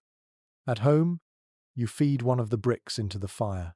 It doesn't roar, it sighs. A slow, smoky glow spreads outward, the smell earthy, almost sweet, curling into your clothes until you wear the bog on your skin. You cough at first, but then you smile faintly. The heat is gentler than wood, steadier. It won't warm the whole room, but it will keep the embers alive while you sleep, sparing you the dread of waking to a dead hearth. Neighbors glance at your stack with envy, asking how much you cut this year, whether you'll trade a few bricks for bread or wool. You hesitate, knowing your own pile must last. Still, a few find their way to friends, because survival here is never just individual, it's shared. One night you may save them, another night they may save you. The fire smoulders deep into the night, peat bricks glowing red like buried jewels. The smoke stings your eyes, blackens the rafters, and makes your throat scratchy, but you endure it. You know that outside, the frost sharpens, snow thickens, and winds scrape across the land. Inside, at least, your hearth breathes, fed by the earth itself. You lie down on your straw pallet, pulling the blanket tighter. The room smells of bog and smoke, not pleasant, but strangely comforting. It is the smell of continuity, of fuel that doesn't run out as quickly as wood, and you realize that peat, humble and messy, has turned your fragile cottage into a pocket of stubborn survival. When dawn comes, pale and cold, the embers are still alive. You poke them gently, coaxing flame from the peat's lingering heart. And you whisper thanks not to the forest, which the Lord forbade you, but to the bog, which gave freely if you were willing to stoop, cut, and endure its muck. The bog's smoky gift still lingers in your clothes when you hear another sound, distant, muffled, like carts creaking under heavy loads. You follow it toward the riverbank, and there you see men blackened with soot, unloading sacks and baskets. The smell hits you first, sharp, acrid, unlike wood or peat. This is coal, the fuel that will one day remake the world. But here in the Middle Ages, it is still a curiosity, creeping slowly into daily life.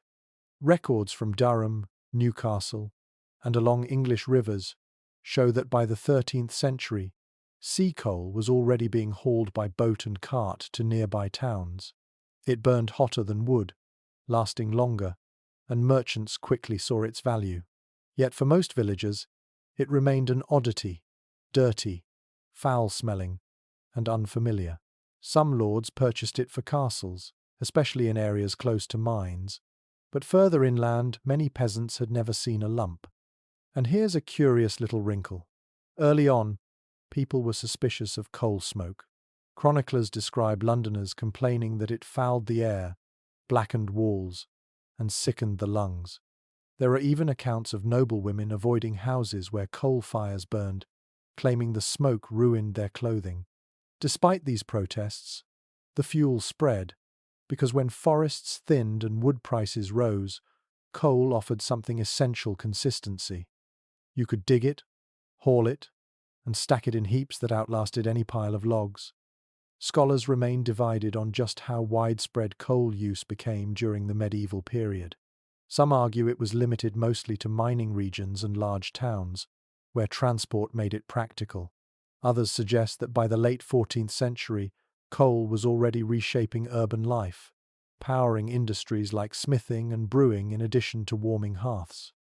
The truth is tangled in patchy evidence, charred fragments in archaeological digs, city ordinances grumbling about smoke, scattered household accounts. Still, its creeping presence is undeniable. You squat near a coal heap, picking up a lump. It stains your fingers instantly, leaving black smudges. The texture is rough, brittle at the edges, almost like a stone pretending to be wood. You sniff it, wrinkle your nose, and toss it into a brazier. At first, it smoulders without drama. Then suddenly it catches, flaring with a fierce, steady heat. The room warms more quickly than you expect, though the smoke curls thick and biting. You cough, waving your hand, but you can't deny the power in this little rock. Around you, people mutter opinions. One man swears he'll never burn the stuff, claiming it poisons his family. Another brags that his coal pile outlasts his neighbor's entire wood stack. Children watch wide-eyed as flames lick blue against the lumps, a strange color they've never seen from logs. A woman shakes her head at the mess, rubbing soot from her apron, but she doesn't stop feeding the brazier. Debate aside, the coal is hot, and hot means survival. The smell is harsh, clinging to your hair, seeping into your cloak. You imagine London a century later, its streets veiled in smoke, chimneys belching coal soot into every corner. Already, kings and councils were issuing complaints, trying to regulate its use. Yet demand only grew. People will tolerate a great deal when warmth is on the line. Night falls, and you sit by the brazier once more. The coal glows red, steady and strong, while the wind outside rattles the shutters. You rub your hands together, marveling at how much longer it lasts than wood or peat. You know it's dirtier, harsher, but you also know that many winters from now, villages and cities alike will depend on this black stone more than any log. You are watching not just a fire but a transformation, a new chapter in humanity's endless fight against the cold. And as your eyelids grow heavy, you realize that warmth in this world is never simple. Each fuel carries its price. Wood with scarcity, peat with smoke, coal with soot. Yet all are embraced, because winter never negotiates. It only demands, and you answer with whatever will burn. The coal smoulders steadily, but its acrid smoke makes you long for a different kind of warmth, one that smells of bread. You follow the faintest of scents down a muddy lane, and soon you arrive at the heart of every community, the kitchen. Not just your own smoky hearth, but the larger spaces where food and fire came together in ways that often made them the warmest places anyone could find. Household accounts and medieval illustrations show clearly that kitchens were designed not just for cooking but also for concentrating heat. Large ovens were built of clay or stone, their domes glowing after hours of burning logs. Once the flames died down, the stored heat lingered, perfect for baking bread, roasting meat, or drying damp clothes. In wealthy households, kitchens were deliberately placed apart from the main hall to reduce smoke and fire risk. But in winter, these same rooms became coveted refuges, alive with the smell of roasted grain and bubbling pots. And here's one of those unexpected details. In many towns, communal ovens were built for villagers to share. Families brought their dough to the baker, who slid loaves into massive ovens that could bake dozens at once. People often lingered while they waited, crowding near the glowing mouths of the ovens just to feel their heat. Imagine the chatter children fidgeting, neighbors exchanging gossip, all while basking in the radiant warmth that seeped into their bones. The bread was important, but the fire was irresistible. Historians remain divided on whether these kitchens and bakehouses truly served as social hubs or were simply practical necessities. Some argue they became informal gathering places in winter, drawing villagers for both warmth and company. Others believe their role was more transactional, with little time spent loitering in the cold. The evidence is patchy, drawn from scattered accounts and local regulations about oven use. Yet when you step into one of these kitchens now, the debate hardly matters. The rush of heat against your frozen skin feels like proof enough. The kitchen itself is alive. Sparks leap from a hearth where a cauldron swings gently, its iron chain creaking with every stir. The oven mouth glows like sunrise, its clay arch hot enough to make you flinch when you lean too close. A servant pulls bread from within, the crusts blackening at the edges, the smell filling every inch of air. Another wipes sweat from his brow despite the frost outside. For him, winter hardly exists here, the fire banishes it completely. You edge closer, letting the warmth soak into your stiff fingers. The floor is dusty with flour, the air heavy with smoke, but none of it matters when your body finally thaws. You watch a boy toss kindling into the hearth, his movements practiced, his face ruddy with heat. He grins at you, and you know he understands. This is the best room in the house, maybe the best room in the entire village, when the snow lies thick on the fields. In poorer homes, the kitchen hearth was smaller, but its role was the same. Families gathered around it, not just to eat, but to exist. Meals were slow cooked for hours, partly because it was efficient, partly because a simmering pot guaranteed the hearth stayed alive. Even scraps of vegetables or bones became fuel for warmth as much as for sustenance. The smell of cooking wasn't just hunger, it was reassurance that the fire had survived another day. Still, kitchens carried their dangers. Sparks leapt onto straw floors, grease fires flared, and smoke often stung eyes until they watered. Regulations in medieval towns frequently mention fire risk in bakeries, warning of fines if ovens were left untended. Entire streets sometimes burned because one kitchen spark escaped into the night. Yet people accepted this risk without fire. There was no warmth, no bread, no life. You lean back now against the kitchen wall, feeling the stone warm beneath your shoulders. The room hums with the rhythm of work. Knives chopping, cauldrons bubbling, voices calling instructions over the crackle of flames. Outside, the frost still rules, but inside the kitchen, the balance shifts. For a few hours, this little chamber is a world unto itself, defined not by cold but by heat, not by silence but by sustenance. And as you close your eyes, breathing deeply of wood smoke and fresh bread, you realize that kitchens were more than functional. They were havens, glowing pockets of life where community and comfort converged. If the hall showed wealth and the chamber showed intimacy, the kitchen showed survival fire transformed into food, warmth transformed into fellowship. The warmth of the kitchen clings to your clothes, but outside the wind bites again, sharper for the contrast. You shiver, clutching your cloak, and follow another trail of smoke, not from homes this time, but from places where work itself generated heat. In the heart of town you find the bakeries and breweries, their chimneys belching steam, their doors ajar as villagers slip inside to chase warmth alongside bread and ale. City records and guild documents confirm that bakeries and breweries were not just economic centers, but also accidental shelters during winter. The ovens in bakeries ran day and night, especially in larger towns where communal loaves fed hundreds. Breweries, too, boiled mash and wort in great vats, filling the air with yeasty warmth that spread out into the street. For many villagers, lingering near these doors was an unspoken rite, a way to thaw hands and faces without asking permission. And here's a peculiar little scene preserved in a few chronicles. Apprentices and children pressed their backs against the outer walls of bakeries, because the heat of the ovens seeped straight through the stone. Picture a row of villagers leaning like lizards against a sun-warmed rock, laughing at their own cleverness while the rest of the street froze.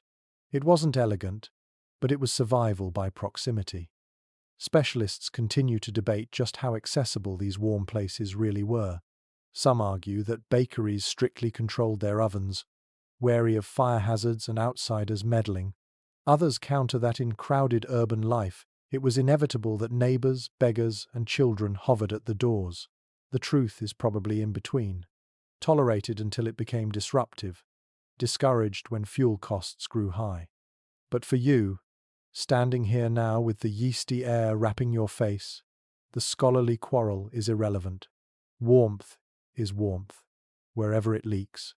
You push open the bakery door and are met with a wall of heat. The oven glows white-orange, its mouth a cave of fire, while men with long paddles slide loaves in and out.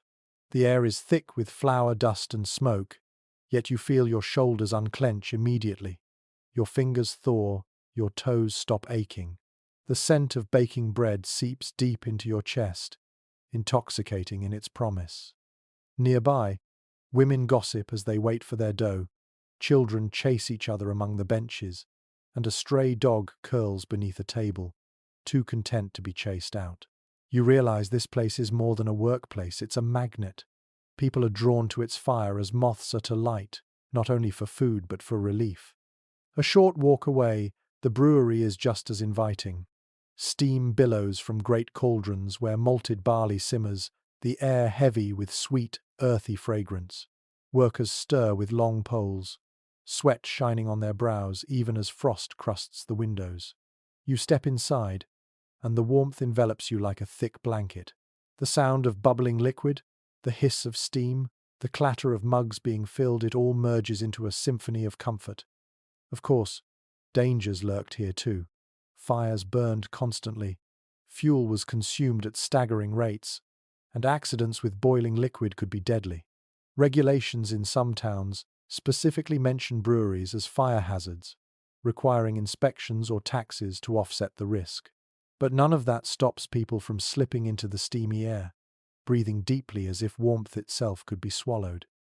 You linger, watching the brewer lift a mug and sip, his cheeks flushed. Workers laugh despite their labor, their bodies too warm to care about the winter pressing at the doors. For a fleeting moment, you feel envy. What must it be like to spend every day surrounded by this heat, even if it comes with sweat and risk? By the time you leave, your clothes carry the smell of bread and beer, mingling with smoke. Outside, the frost is still waiting, but you feel fortified, as though you've stolen a portion of the bakery's fire and the brewery's steam to carry with you. These places weren't meant to be refuges, yet they became them, industries doubling as hearths for entire communities. And as you walk home, the cold closing in again, you realize that warmth often came not from private fires but from shared labor. To hover near ovens and vats was to borrow the heat of work itself, to let survival sneak in alongside the making of daily bread and ale. The smell of yeast and smoke still clings to you as night closes in. You retreat from the street, your breath clouding in the frigid air, and enter a small chamber lit by a single lamp. There, resting on a table, lies another invention for keeping life in your fingertips. A hand warmer, the intimate cousin of the brazier. Household records and finds from archaeological digs tell us that portable hand warmers, small metal containers filled with glowing coals, were carried by the well to do in colder months. They were crafted from brass, bronze, or iron, often with pierced lids to let the heat escape in controlled measure. Some were simple, others ornamented with delicate cutwork designs that cast faint patterns of light when the embers glowed within. They could be slipped inside a sleeve, tucked into a cloak, or carried like a lantern of warmth through bitter streets. And here's one of those delightful oddities. In Italy and Spain, these devices were sometimes disguised as hollowed-out spheres, almost like oversized apples, that you could cradle discreetly in your palms. Women used them at church, concealing the glow under shawls while kneeling on icy stone floors.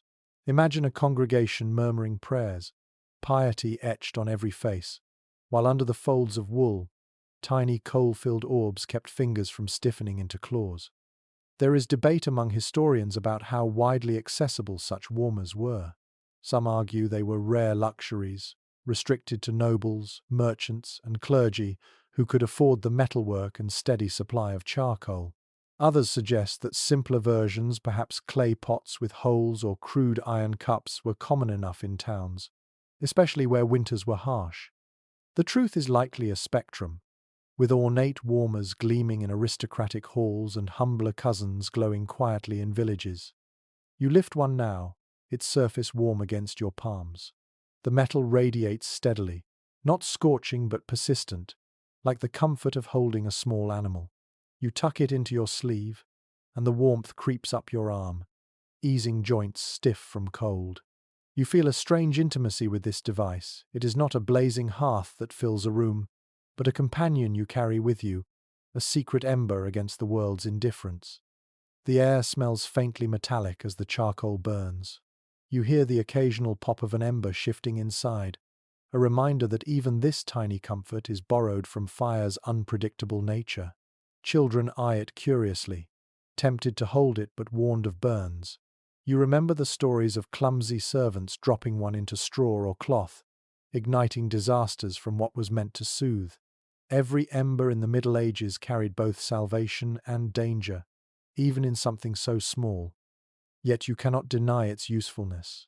As you step outside into the night, the warmer tucked close, you feel shielded against the bite of wind. Your cloak flaps, your cheeks sting, but your hands remain alive, blood flowing freely instead of seizing in numbness. The device allows you to walk further, work longer, and endure more than you could barehanded. In winter markets, you notice merchants huddling with their own warmers, lifting the lids now and then to stir the embers. A scribe in the corner warms his fingers before returning to parchment. A woman selling woolen caps leans over hers like it is a confidant, muttering to herself as the crowd presses by. Each warmer is personal, private, a portable hearth carried into the coldest corners of daily life. And when you finally return home, you slip it beside your pallet, the glow fading slowly as you drift to sleep. It does not heat the whole room, but it keeps your world just bearable enough. That is the truth of medieval warmth, not grand comfort, but little victories scattered like embers, each one enough to push back the frost for another hour.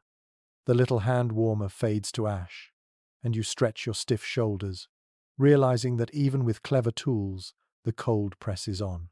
The body itself becomes the last fortress. You tug your cloak tighter, and notice how every villager, every monk, every noble combats the winter in layers, building warmth not from walls or fires alone but from clothing that becomes a kind of armor. Contemporary records and archaeological textiles confirm that wool was the backbone of medieval winterwear. Peasants wrapped themselves in coarse, undyed wool, while the wealthy draped in finer cloth, often dyed with expensive pigments. Wool was prized because it held heat even when damp, a blessing in a season where snow melted on your shoulders and sleet soaked your hems. Beneath, people wore linen shifts and shirts, the fabric smooth against the skin, layered thickly when weather grew cruel. And here's one of those fascinating quirks. In the colder regions of Europe, garments were sometimes stuffed with raw fleece, or even scraps of fabric to create quilted padding. In effect, early medieval folk stumbled upon a version of insulation we'd recognize today. Some outfits were so bulky they restricted movement, but when frostbitten wind howled, nobody cared how graceful you looked. There are even illustrations showing children bundled to the point of absurdity, little more than eyes peeking out of cocooned layers.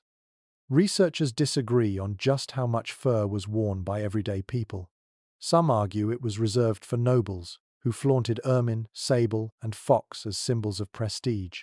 Others insist that villagers, too, had access to humble furs, sheepskin, rabbit, or goat-lining boots and cloaks with scraps, even if they lacked the elegance of aristocratic pelts.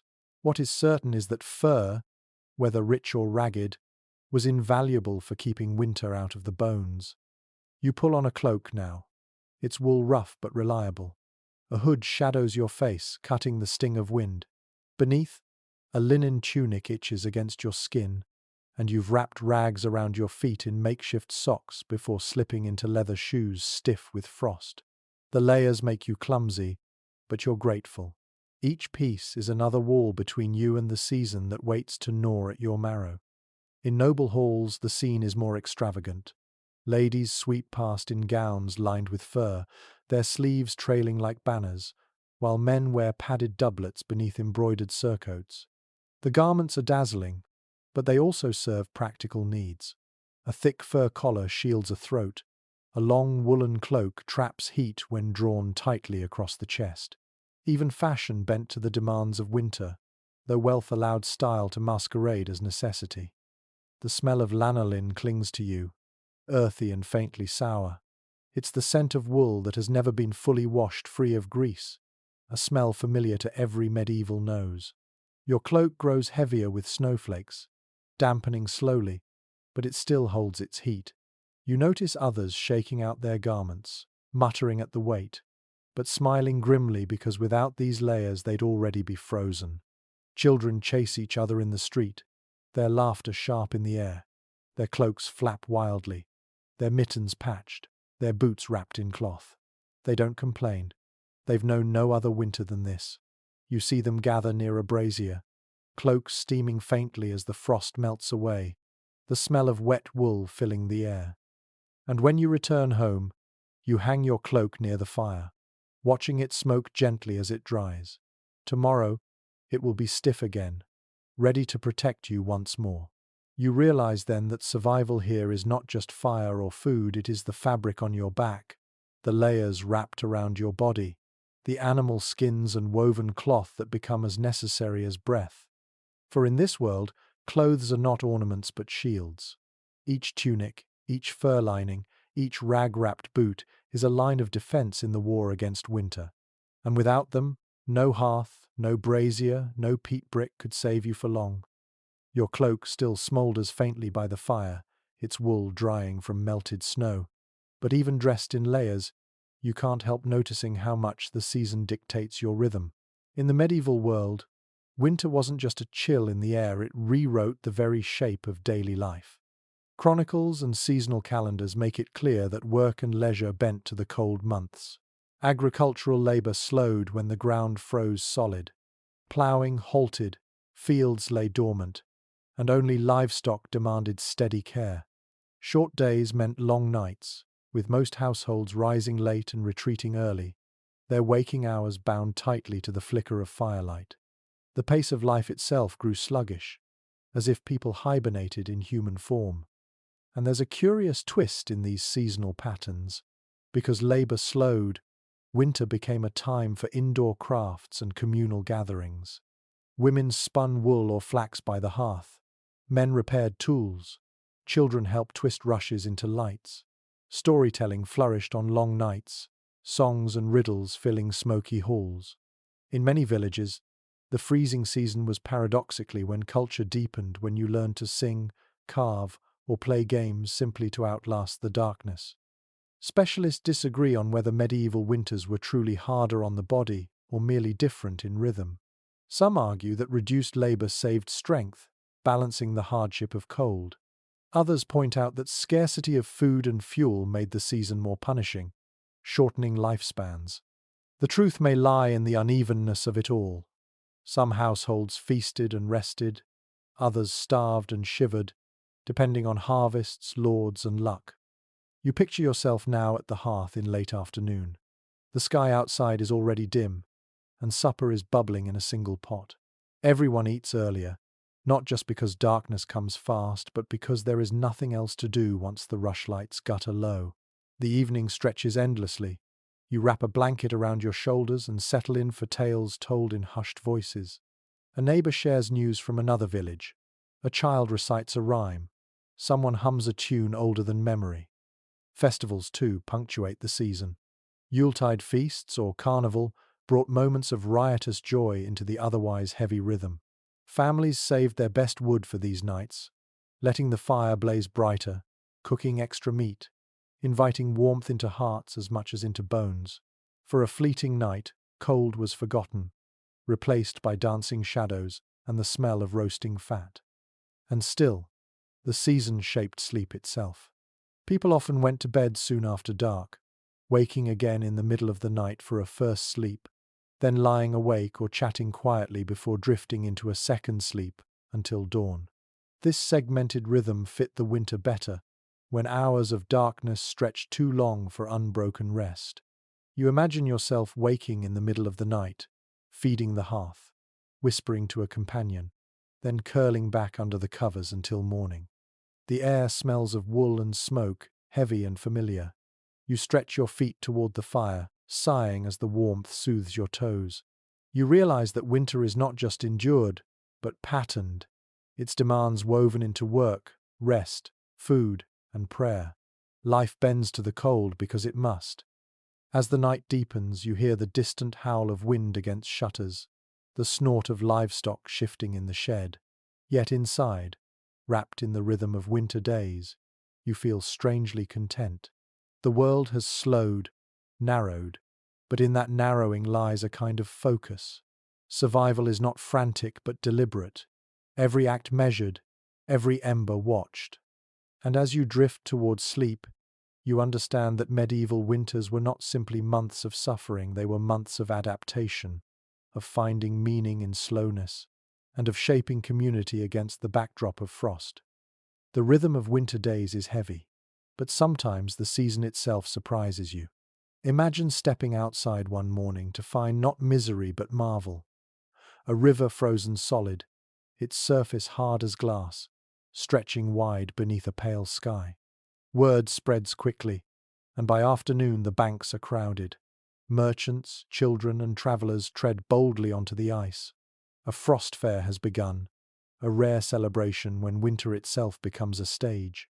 Chroniclers in England describe these fairs vividly during the later Middle Ages, especially on the River Thames when cold spells locked it in ice. Stalls sprang up almost overnight, built from timber and cloth, selling food, drink, and trinkets. Bonfires burned on the frozen surface, smoke curling into the crisp air, while people laughed at the absurdity of living atop what should be water. For a season defined by scarcity, these fairs were bursts of abundance and joy. One detail that feels almost comic: vendors sometimes roasted meat or brewed ale right there on the ice. Imagine the courage setting fire atop frozen water, trusting the thickness of the frost to hold. Reports describe the ground trembling with cracks, yet the revelry continued, people choosing merriment over fear. Children skated clumsily on bones strapped to their shoes. Dogs bounded wildly, and jugglers performed while bundled in wool against the bitter air. Not all scholars agree on how widespread or frequent these festivals were. Some argue they were rare anomalies, limited to unusually harsh winters during the so-called Little Ice Age. Others suggest that smaller, local versions occurred more often than we realize, their traces lost because they were informal and temporary. The debate lingers in fragmentary accounts, but whether occasional or common, the memory of a frost fair captures something essential: the human refusal to let winter win entirely. You step onto the ice now, the surface creaking faintly underfoot. The air rings with laughter and shouts, the smell of roasted chestnuts mingling with the sharper tang of smoke. A fiddler plays a tune while couples dance carefully, their cloaks spinning as their breath clouds around them. For once, no one seems worried about the cold. It has become part of the spectacle, a shared joke between villagers and season. Children rush past, cheeks flushed, holding sticks tipped with ribbons. Merchants hawk gingerbread shaped into animals, their voices booming across the frozen expanse. Somewhere, a man slides mugs of ale across a table, froth sloshing as the drink threatens to freeze. Dogs bark, geese honk indignantly at their frozen pond, and everyone presses closer to the flames built on the ice, marveling that they can exist at all. The joy is contagious. You find yourself grinning despite your stiff fingers, despite the numbness creeping into your toes. For a few hours, winter feels less like an enemy and more like a conspirator in a grand game. Even the dangers creaking ice, sudden cracks only add to the thrill. People cheer when a loud snap echoes across the river, then laugh nervously, adjusting their steps but refusing to retreat. As twilight falls, the fair grows more magical. Torches flicker, their reflections glowing on the icy surface. The air hums with song, mugs clink, and shadows dance across makeshift stalls. You breathe deeply, the cold filling your lungs, but instead of dread, you feel exhilaration. Winter has given you a gift, an unexpected festival carved from frost itself. When at last you leave, trudging back to your smoky cottage, your body is weary but your spirit strangely light. You know the cold will gnaw again tomorrow, that hunger and smoke will return, but tonight you carry the memory of laughter on ice. In the long war with winter, moments like these are victories fleeting, fragile, but unforgettable. The memory of laughter on the frozen river fades as night draws in again. You sit by the embers, the world quiet outside, and you realize that for many, warmth was never only physical. People turn to stories, charms, and whispered protections, believing that unseen forces could shield them from the bite of the cold. Winter, after all, wasn't just an enemy of the body, it was a test of spirit. Parish records and folklore collections reveal that charms against the chill were woven into everyday life. Families muttered prayers over the hearth, invoking saints to keep the flames alive. Saint Blaise, Saint Lawrence, or even St. Bridget were called upon, their names stitched into chants meant to keep embers glowing. Crosses of straw were hung over doors in parts of Ireland, thought to bless the house against frost. These practices were less about changing the weather and more about reassuring the soul that one wasn't fighting the cold alone. And here's one of those curious threads in the fabric of superstition. Some households believed that throwing a pinch of salt into the fire would chase away not only evil spirits but also the cold itself. In German villages, people sprinkled ale into the hearth as an offering, a small sacrifice to keep warmth steady. Imagine crouching by the fire, muttering as you toss a crumb of bread or a splash of drink into the flames, bargaining with the unseen to let your family survive another night. Scholars still debate how literally such beliefs were held. Some argue they were symbolic, a way of layering meaning onto routine chores like banking the fire. Others insist that people genuinely feared supernatural cold spirits of winter, witches who could steal the hearth fire, or demons that rode the north wind. Folklore blurs the line between faith and practice, and it may never be clear whether these rituals were earnest or simply habit passed down through generations. You watch now as a villager whispers over the hearth, tracing a cross in the air with sooty fingers. Children look on wide-eyed, clutching each other as sparks leap up. A charm is spoken softly, not shouted, because magic is always more powerful when it sounds like a secret. For a moment, everyone believes the fire has grown stronger, the room a little warmer. You feel it too, though reason tells you it's only the coal catching at last. Legends swirl in taverns and on winter roads, tales of travellers lost to snowstorms who survived because a saint appeared with a lantern of eternal flame. Stories of witches who blew frost through keyholes, stealing warmth from sleeping families. Old men swear they've seen frost sprites tapping at shutters, their nails sharp as icicles. These tales make children squeal and adults smile wryly, but they also reveal the truth. When survival is fragile, imagination becomes another tool. You lean back, listening to a neighbor recount a tale of a miraculous fire that never went out, guarded by a kindly spirit in the marsh. Everyone nods solemnly, as if the story itself carries warmth. The flicker of flames seems brighter, the smoke less harsh. For a brief while, belief itself feels like insulation, wrapping the heart in something stronger than wool. The night deepens, wind clawing at the shutters, but inside the room is hushed, spellbound. A child yawns, curling close to her mother, soot smudged on her cheek. Someone stirs the fire, and embers leap, showering sparks like stars. No one says it aloud, but everyone is grateful for the charm that lingers in the air, whether from salt, prayer, or simple storytelling. You close your eyes, the words of blessing still echoing faintly, and you realize that medieval warmth was never just logs and embers. It was also belief, woven into prayers, charms, and legends. When the cold pressed hardest, people reached not only for fuel, but for faith, for magic, for the hope that something unseen might stand with them against the frost. The stories of charms and spirits linger in your ears as you wake the next morning to a different sound, the sharp sniffles and ragged coughs of those around you. Winter didn't just freeze bodies, it unsettled minds. Physicians of the medieval world were convinced that cold air itself carried dangers far beyond discomfort.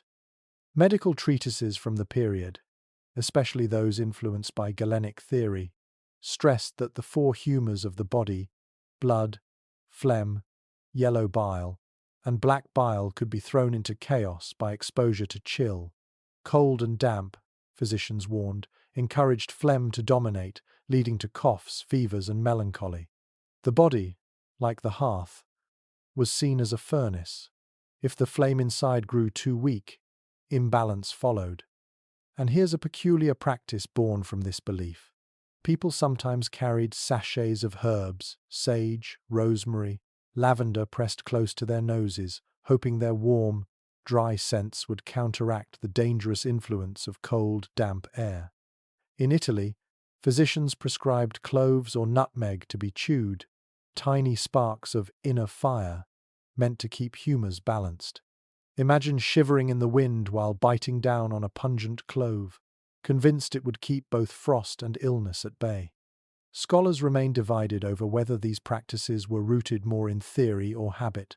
Some argue that physicians sincerely believed in cold air as a vector of imbalance, while others suggest many recommendations were symbolic, a way of comforting patients with rituals that provided psychological warmth.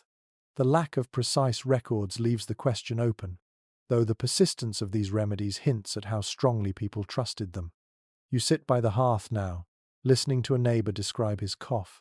He insists it began when he walked in the night wind without a cloak, and everyone nods knowingly. Another recounts a child who let the frost into her chest, and remedies are exchanged freely. Garlic boiled in milk, wine mulled with spices, even sitting close to a brazier while wrapped tightly in blankets. The cures are as much about heat as about medicine. The smell of spiced wine fills the room as someone prepares a remedy, cloves and cinnamon simmering until the air grows fragrant. You take a sip, and it burns pleasantly, heat spreading from your tongue down into your chest. You feel almost convinced the cold itself is being driven away, replaced by the fire of spices. Whether it's medicine or just comfort, you don't care, it works. At least for now. At monasteries, infirmaries echo with similar sounds. Monks coughing in their cots. The scent of rosemary smouldering in bowls. Physicians lecturing on the dangers of north winds that bring not just chill but disease. Herbal remedies are measured and administered with solemnity. But beneath the ritual lies the same truth you feel at home. Heat is health. Cold is peril. The fear of melancholy, too, seeps into conversation. People whisper that the long darkness brings sadness that is more than mood.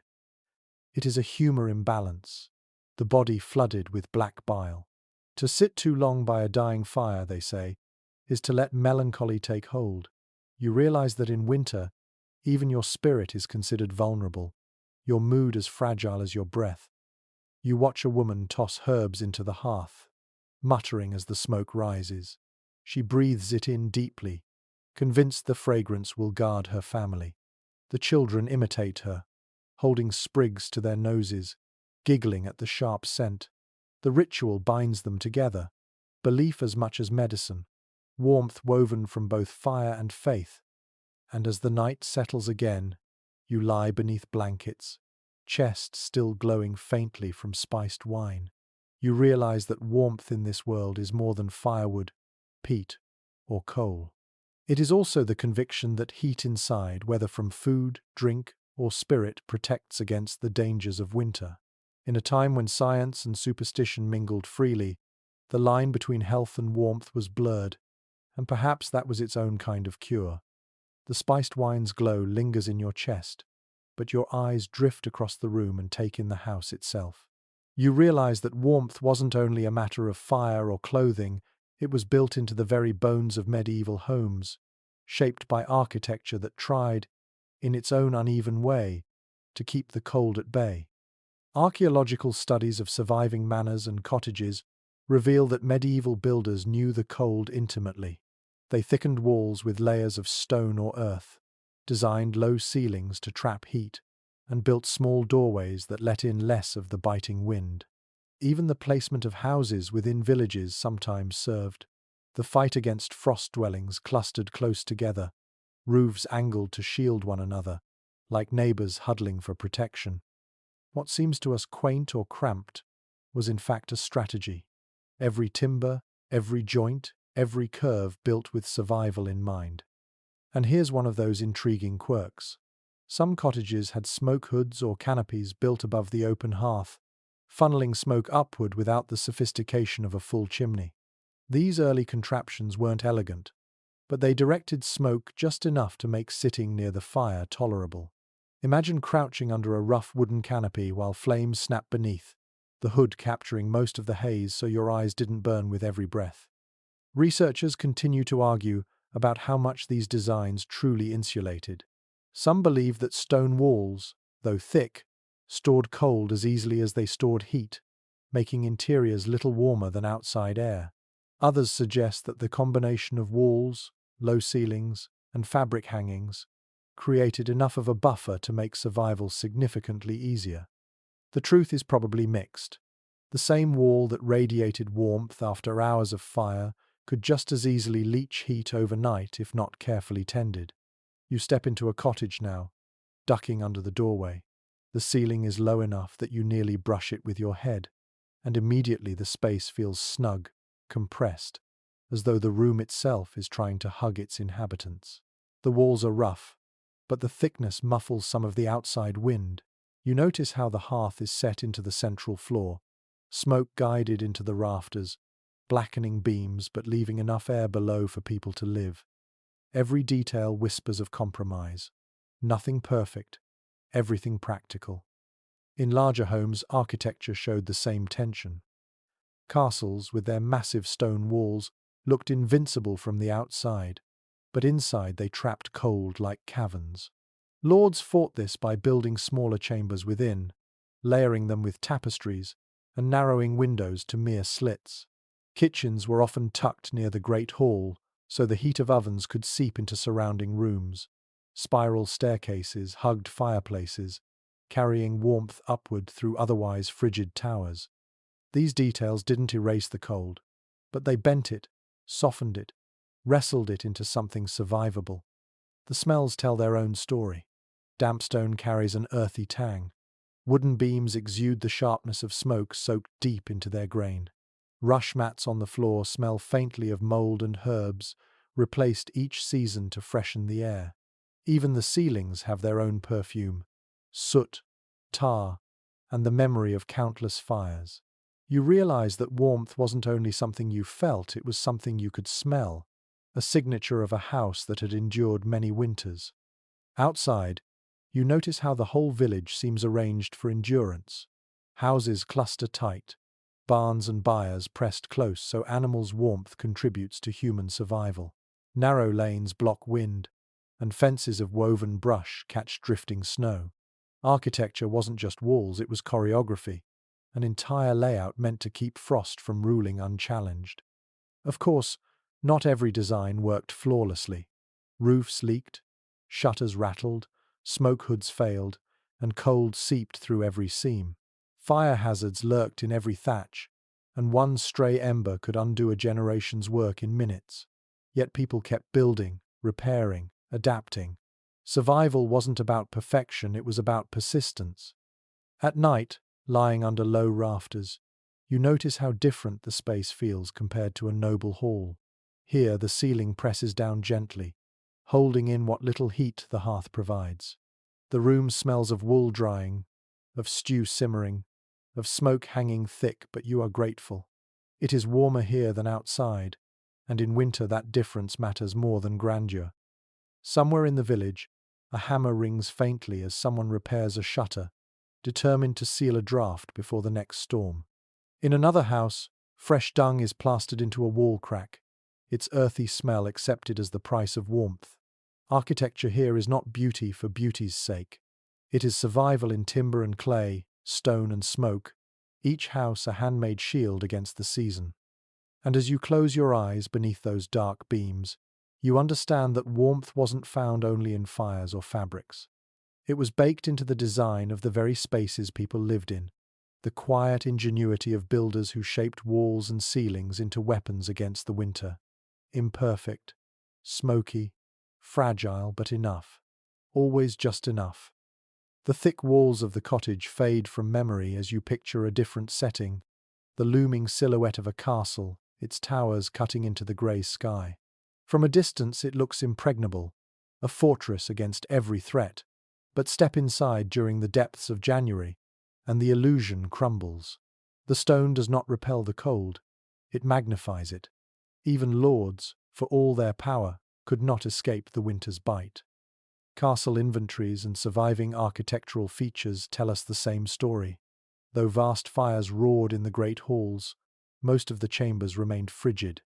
Thick walls, sometimes 10 feet across, stored chill as well as they stored heat, and drafty arrow slits let icy air creep through. The lords and ladies of these strongholds layered themselves in fur and wool, draping cloaks even while indoors. Servants scurried endlessly with bundles of logs, feeding fireplaces that burned with more spectacle than efficiency. And here's an odd, telling detail. Castle latrines, known as garderobes, often doubled as makeshift wardrobes. Why? Because clothes stored near them absorbed the constant draft of cold, which supposedly deterred moths from chewing holes in the fabric. Imagine stepping into a stone shaft chamber on a winter morning, shivering while changing garments, telling yourself at least the moths are gone. Even in grandeur, compromises were constant. Historians remain divided over how much comfort castles truly offered. Some argue that with multiple hearths, thick hangings, and carefully placed chambers, nobles lived relatively warm compared to peasants. Others counter that even kings complained of icy draughts, and that tapestries and braziers did little more than soften misery. The truth likely lies somewhere between.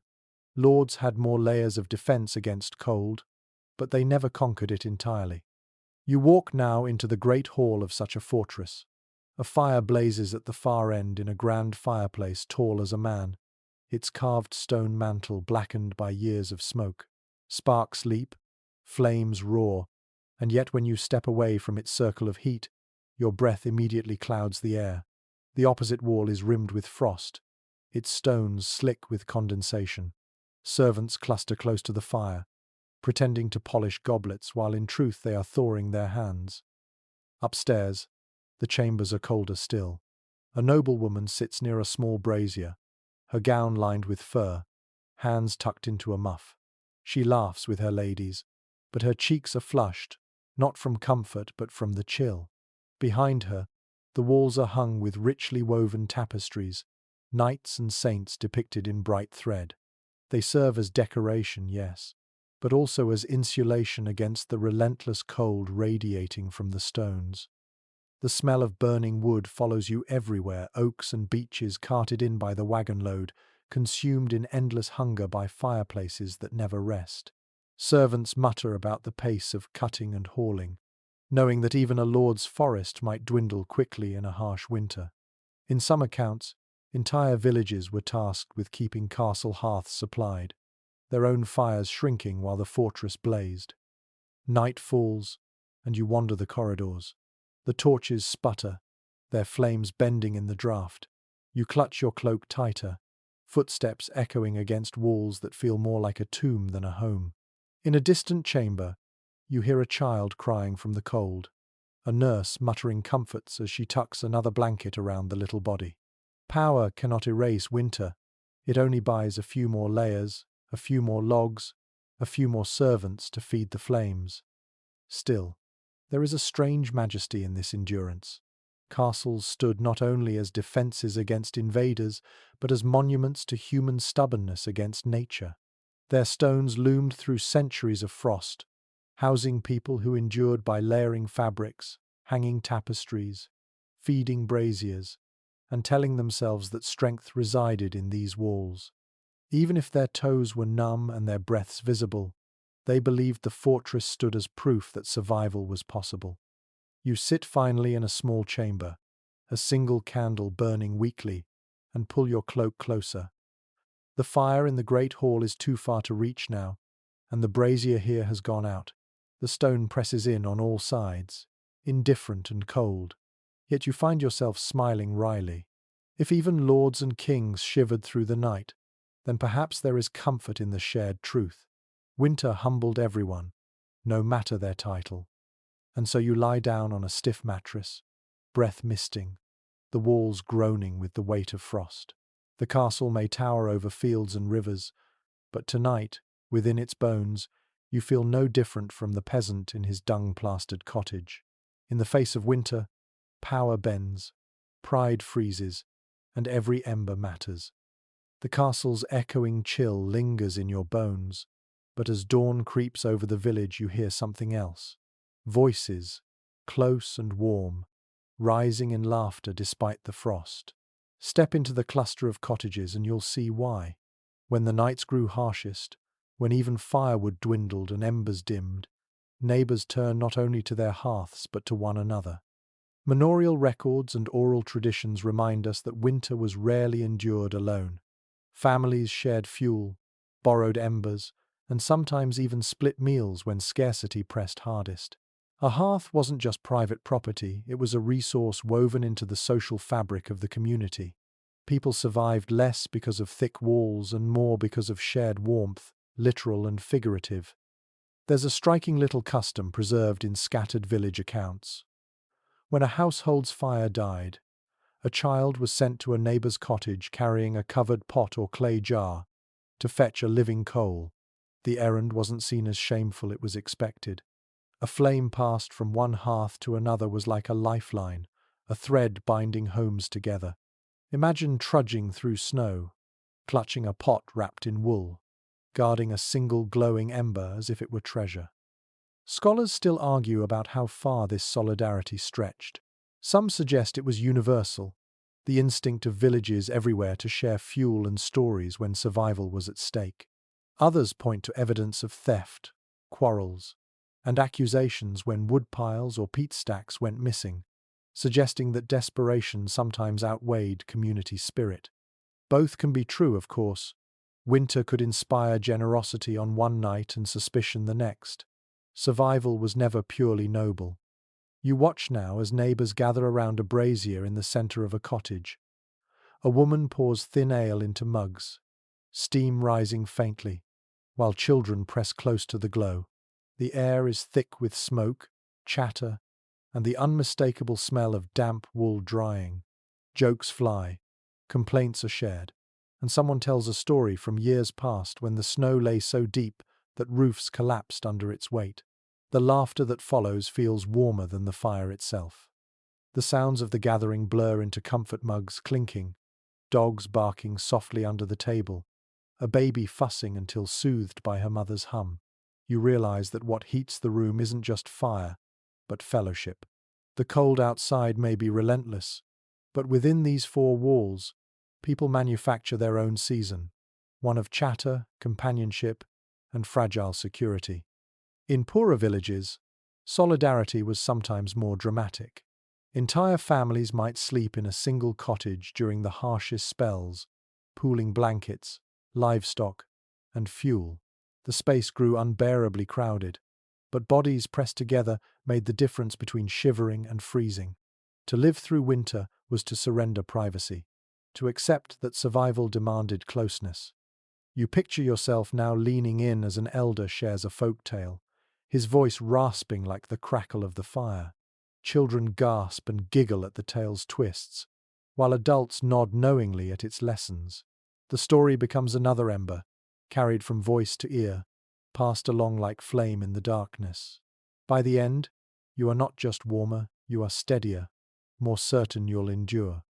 Yet there were moments of tension too. When food grew scarce and fuel dwindled, neighbors watched one another carefully. A missing log might spark suspicion, a vanished peat brick, an argument. The same closeness that bred solidarity could breed resentment. Winter tested not only the body, but also the bonds between people. Still, more often than not, you find laughter louder than quarrels.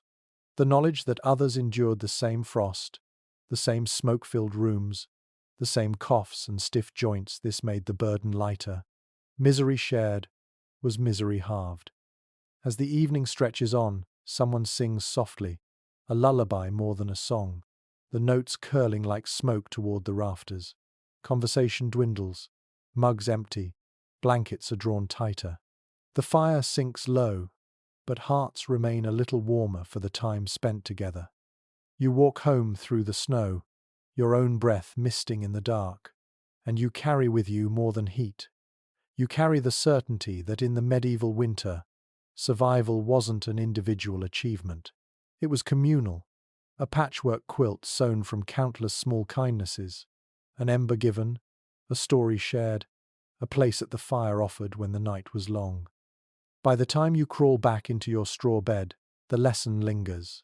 Winter pressed hard, but human warmth, messy, noisy, generous, pressed back.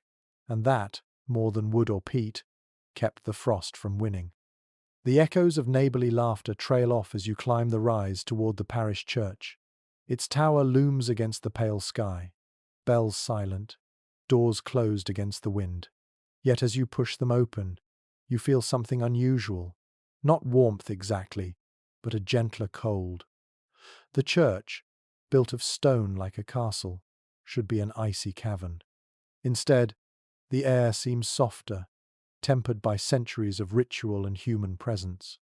Church records and architectural surveys tell us that many medieval churches were not heated in the modern sense. Fires were often forbidden in sanctuaries for fear of smoke and damage, and the vast stone naves remained cold as the grave. Worshippers shivered through long masses, cloaks wrapped tight, breath fogging in the air. Yet churches had their own ways of pushing back the winter. Thick walls trapped not just sound but also the faint warmth of crowded bodies, and small side chapels or vestries sometimes kept braziers discreetly tucked away. Here's a curious practice recorded in several regions. Parishioners sometimes brought small hand warmers or even hot stones wrapped in cloth to services, hiding them under cloaks while they prayed. Wealthier congregants might even hire a servant to hold a brazier nearby, shielding their master from the worst drafts. Imagine rows of villagers kneeling on stone floors, each secretly clutching a warm rock, faith mingling with the most practical of comforts. Historians debate whether large cathedrals were simply endured as icy monuments or whether more creative heating solutions were quietly employed. Some evidence suggests that during major feasts, great torches and piles of candles were lit in such numbers that the combined heat raised the temperature noticeably. Others argue this was wishful thinking, that no amount of wax could soften the chill of such vast spaces. Standing here now, the cold pressing into your bones, you suspect both views are partly true. Enough candles to glow like stars, not enough to thaw your feet. You shuffle toward a side chapel where a brazier smoulders faintly. The smell of incense mixes with the acrid tang of charcoal, creating a haze both holy and earthly. A monk tends the coals, adding a few chips of resin that pop and release fragrant smoke. You extend your hands discreetly, letting the warmth brush your fingertips. Around you, worshippers murmur prayers, their voices soft but steady, weaving a rhythm that distracts from the cold. The architecture itself plays tricks on perception. Sunlight through stained glass splashes color across the floor, and the brilliance makes the space feel warmer, though the air is still sharp. The reds and golds trick the eye into believing the body is less chilled, a medieval psychology of warmth built into the very walls. You notice villagers clustered in pews, cloaks overlapping, children nestled against parents, sharing body heat while the priest intones. The organ wheezes faintly, its pipes stiff with frost, but the music rises like breath, filling the nave with sound. Even in the bitter cold, the ritual itself provides a kind of insulation, repetition, community, belief. For an hour, you forget the drafts that creep through cracks, the stone that leaches heat. Festivals made the church warmer, still not by fire, but by sheer numbers. On Christmas Eve or Candlemas, hundreds crowded shoulder to shoulder, their collective heat shifting the balance. The air grew thick, pungent with sweat and wool and incense. It wasn't comfortable, but it was survivable, and in that closeness people felt a strange joy. The church became not just a place of worship, but a place where winter itself seemed less hostile, its bite dulled by bodies and song. Outside, the bells toll, their sound carrying through crisp air. You pull your cloak tight as you step back into the snow, but something lingers. The church did not truly warm you, but it steadied you. Its walls offered shelter from wind, its rituals wove meaning into cold days, and its community made frost feel less lonely. Later, you think of the countless winters when villagers trudged here, boots crunching snow, faces raw from wind, drawn not just by faith but by the promise of togetherness. The fire may not have blazed, but the spirit did, and in the end, that was its own form of heat.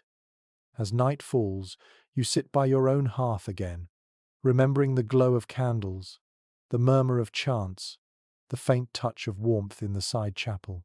You realize that survival in this world was not measured only in logs and embers.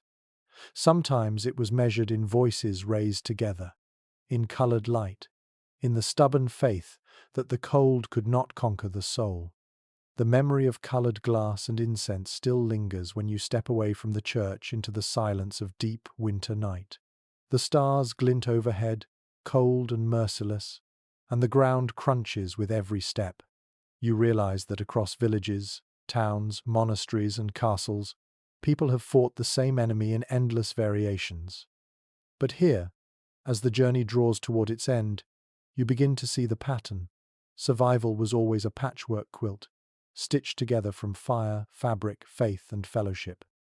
Contemporary chronicles and archaeological remains confirm that no single method was enough. Hearths smoked, but gave light. Braziers warmed, but threatened suffocation. Tapestries softened stone, but never banished draughts. Coal burned hot, but fouled the air. Peat smoldered steadily, but left houses choking in tarry haze.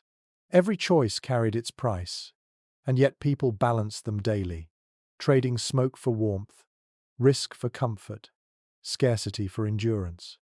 And here's a striking image, preserved in folklore and fragments of diaries. People sometimes spoke of winter as a living creature, a wolf pressing at the door, or a giant crouching on the roof. They described the fire as a loyal guardian, an ember-fed sentry holding the beast at bay. To bank the coals each night was to arm that guardian, to give it strength enough to fight until dawn. Imagine leaning over your hearth, whispering encouragement into the embers, as though the flame could hear and obey. Scholars continue to wrestle with just how harsh medieval winters truly were.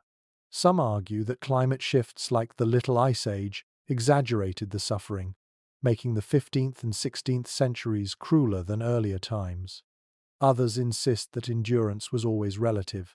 A peasant in the 11th century shivered just as fiercely as one in the 14th, regardless of recorded temperatures. The debate may never be settled, but the reality remains clear: cold was an unchanging fact, and survival demanded unending ingenuity.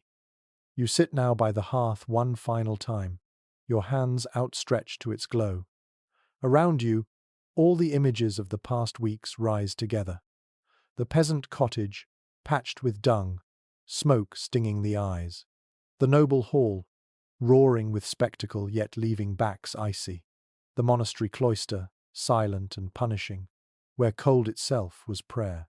The bathhouse, steaming with relief, laughter echoing through mist. The frost fair on the river, children skating on bones, fires burning miraculously atop ice. The neighbour's gift of embers, carried carefully in a pot across the snow. The charm whispered over flames, the herb sachet pressed to the nose, the spiced wine burning its way down to the chest. Each fragment alone is fragile. Together, they weave a tapestry of survival, the story of how humans met the deepest cold not with comfort but with courage. You think of the countless unnamed men, women, and children who endured drafty nights, who woke stiff and coughing but still rose to cut wood, fetch peat, or tend animals. You see their breath in the frosty air, their cloaks stiff with snow, their laughter ringing through smoky rooms. They did not defeat winter, but they endured it, and that endurance itself became triumph. The room grows quieter as the fire sinks low. You lie back on straw, the heavy weight of wool pressing against your shoulders, the scent of smoke curling into your hair. Your body is tired, but your heart is steady. For now, the ember in the hearth still glows, its faint red pulse a reminder that even in the darkest season, warmth can be coaxed into being. You let your eyes close, and the world narrows to the crackle of ash, the murmur of distant wind, the rhythm of your own breath. Medieval winters were harsh, unrelenting, but they also shaped resilience, inventiveness, and a stubborn refusal to give in. Every ember, every story, every shared blanket was proof that people could carve out life against the coldest odds. And so you drift into sleep, surrounded by centuries of survival, carried on a tide of smoke and shadow. Winter waits outside, but here within, you are warm enough to dream. And now, as the story closes, the fire itself seems to soften. The crackle grows gentler, the glow dims to a faint red, and the room fills with a hush that feels like comfort. You breathe deeply, slowly, letting your shoulders loosen, your body sink into the imagined weight of blankets. The long journey through medieval winters has been tiring, hasn't it? You've trudged through smoke-filled cottages, drafty castles, steaming bathhouses, and frost fairs on frozen rivers. You've sat with peasants and lords alike, shared warmth with monks, merchants, and neighbours. And through it all, you've discovered that warmth was never just about fire, it was about persistence, about finding small victories against the cold, about never letting the ember die. Let your mind wander back over those images one more time. The child carrying an ember in a clay pot, the smell of peat smoke curling into a cottage, the shimmer of tapestries glowing in firelight, the sound of laughter echoing across ice. Each one is a thread, woven together into a quilt of memory. And as you lie here now, you can wrap yourself in that quilt, knowing that humanity has always found a way to endure. The cold outside your own window may be real, or perhaps it is only an imagination. Either way, you are safe here, in this moment. You are sheltered by walls, by words, by centuries of stories that remind you survival is never solitary. People have always huddled close, whispered charms, shared coals, and spun tales in the darkness. And you, listening now, are part of that same chain. So let your breath grow slower, your thoughts lighter. The fire is low, the night is kind, and you can drift at last into warmth deeper than any hearth. Sleep well, and dream softly.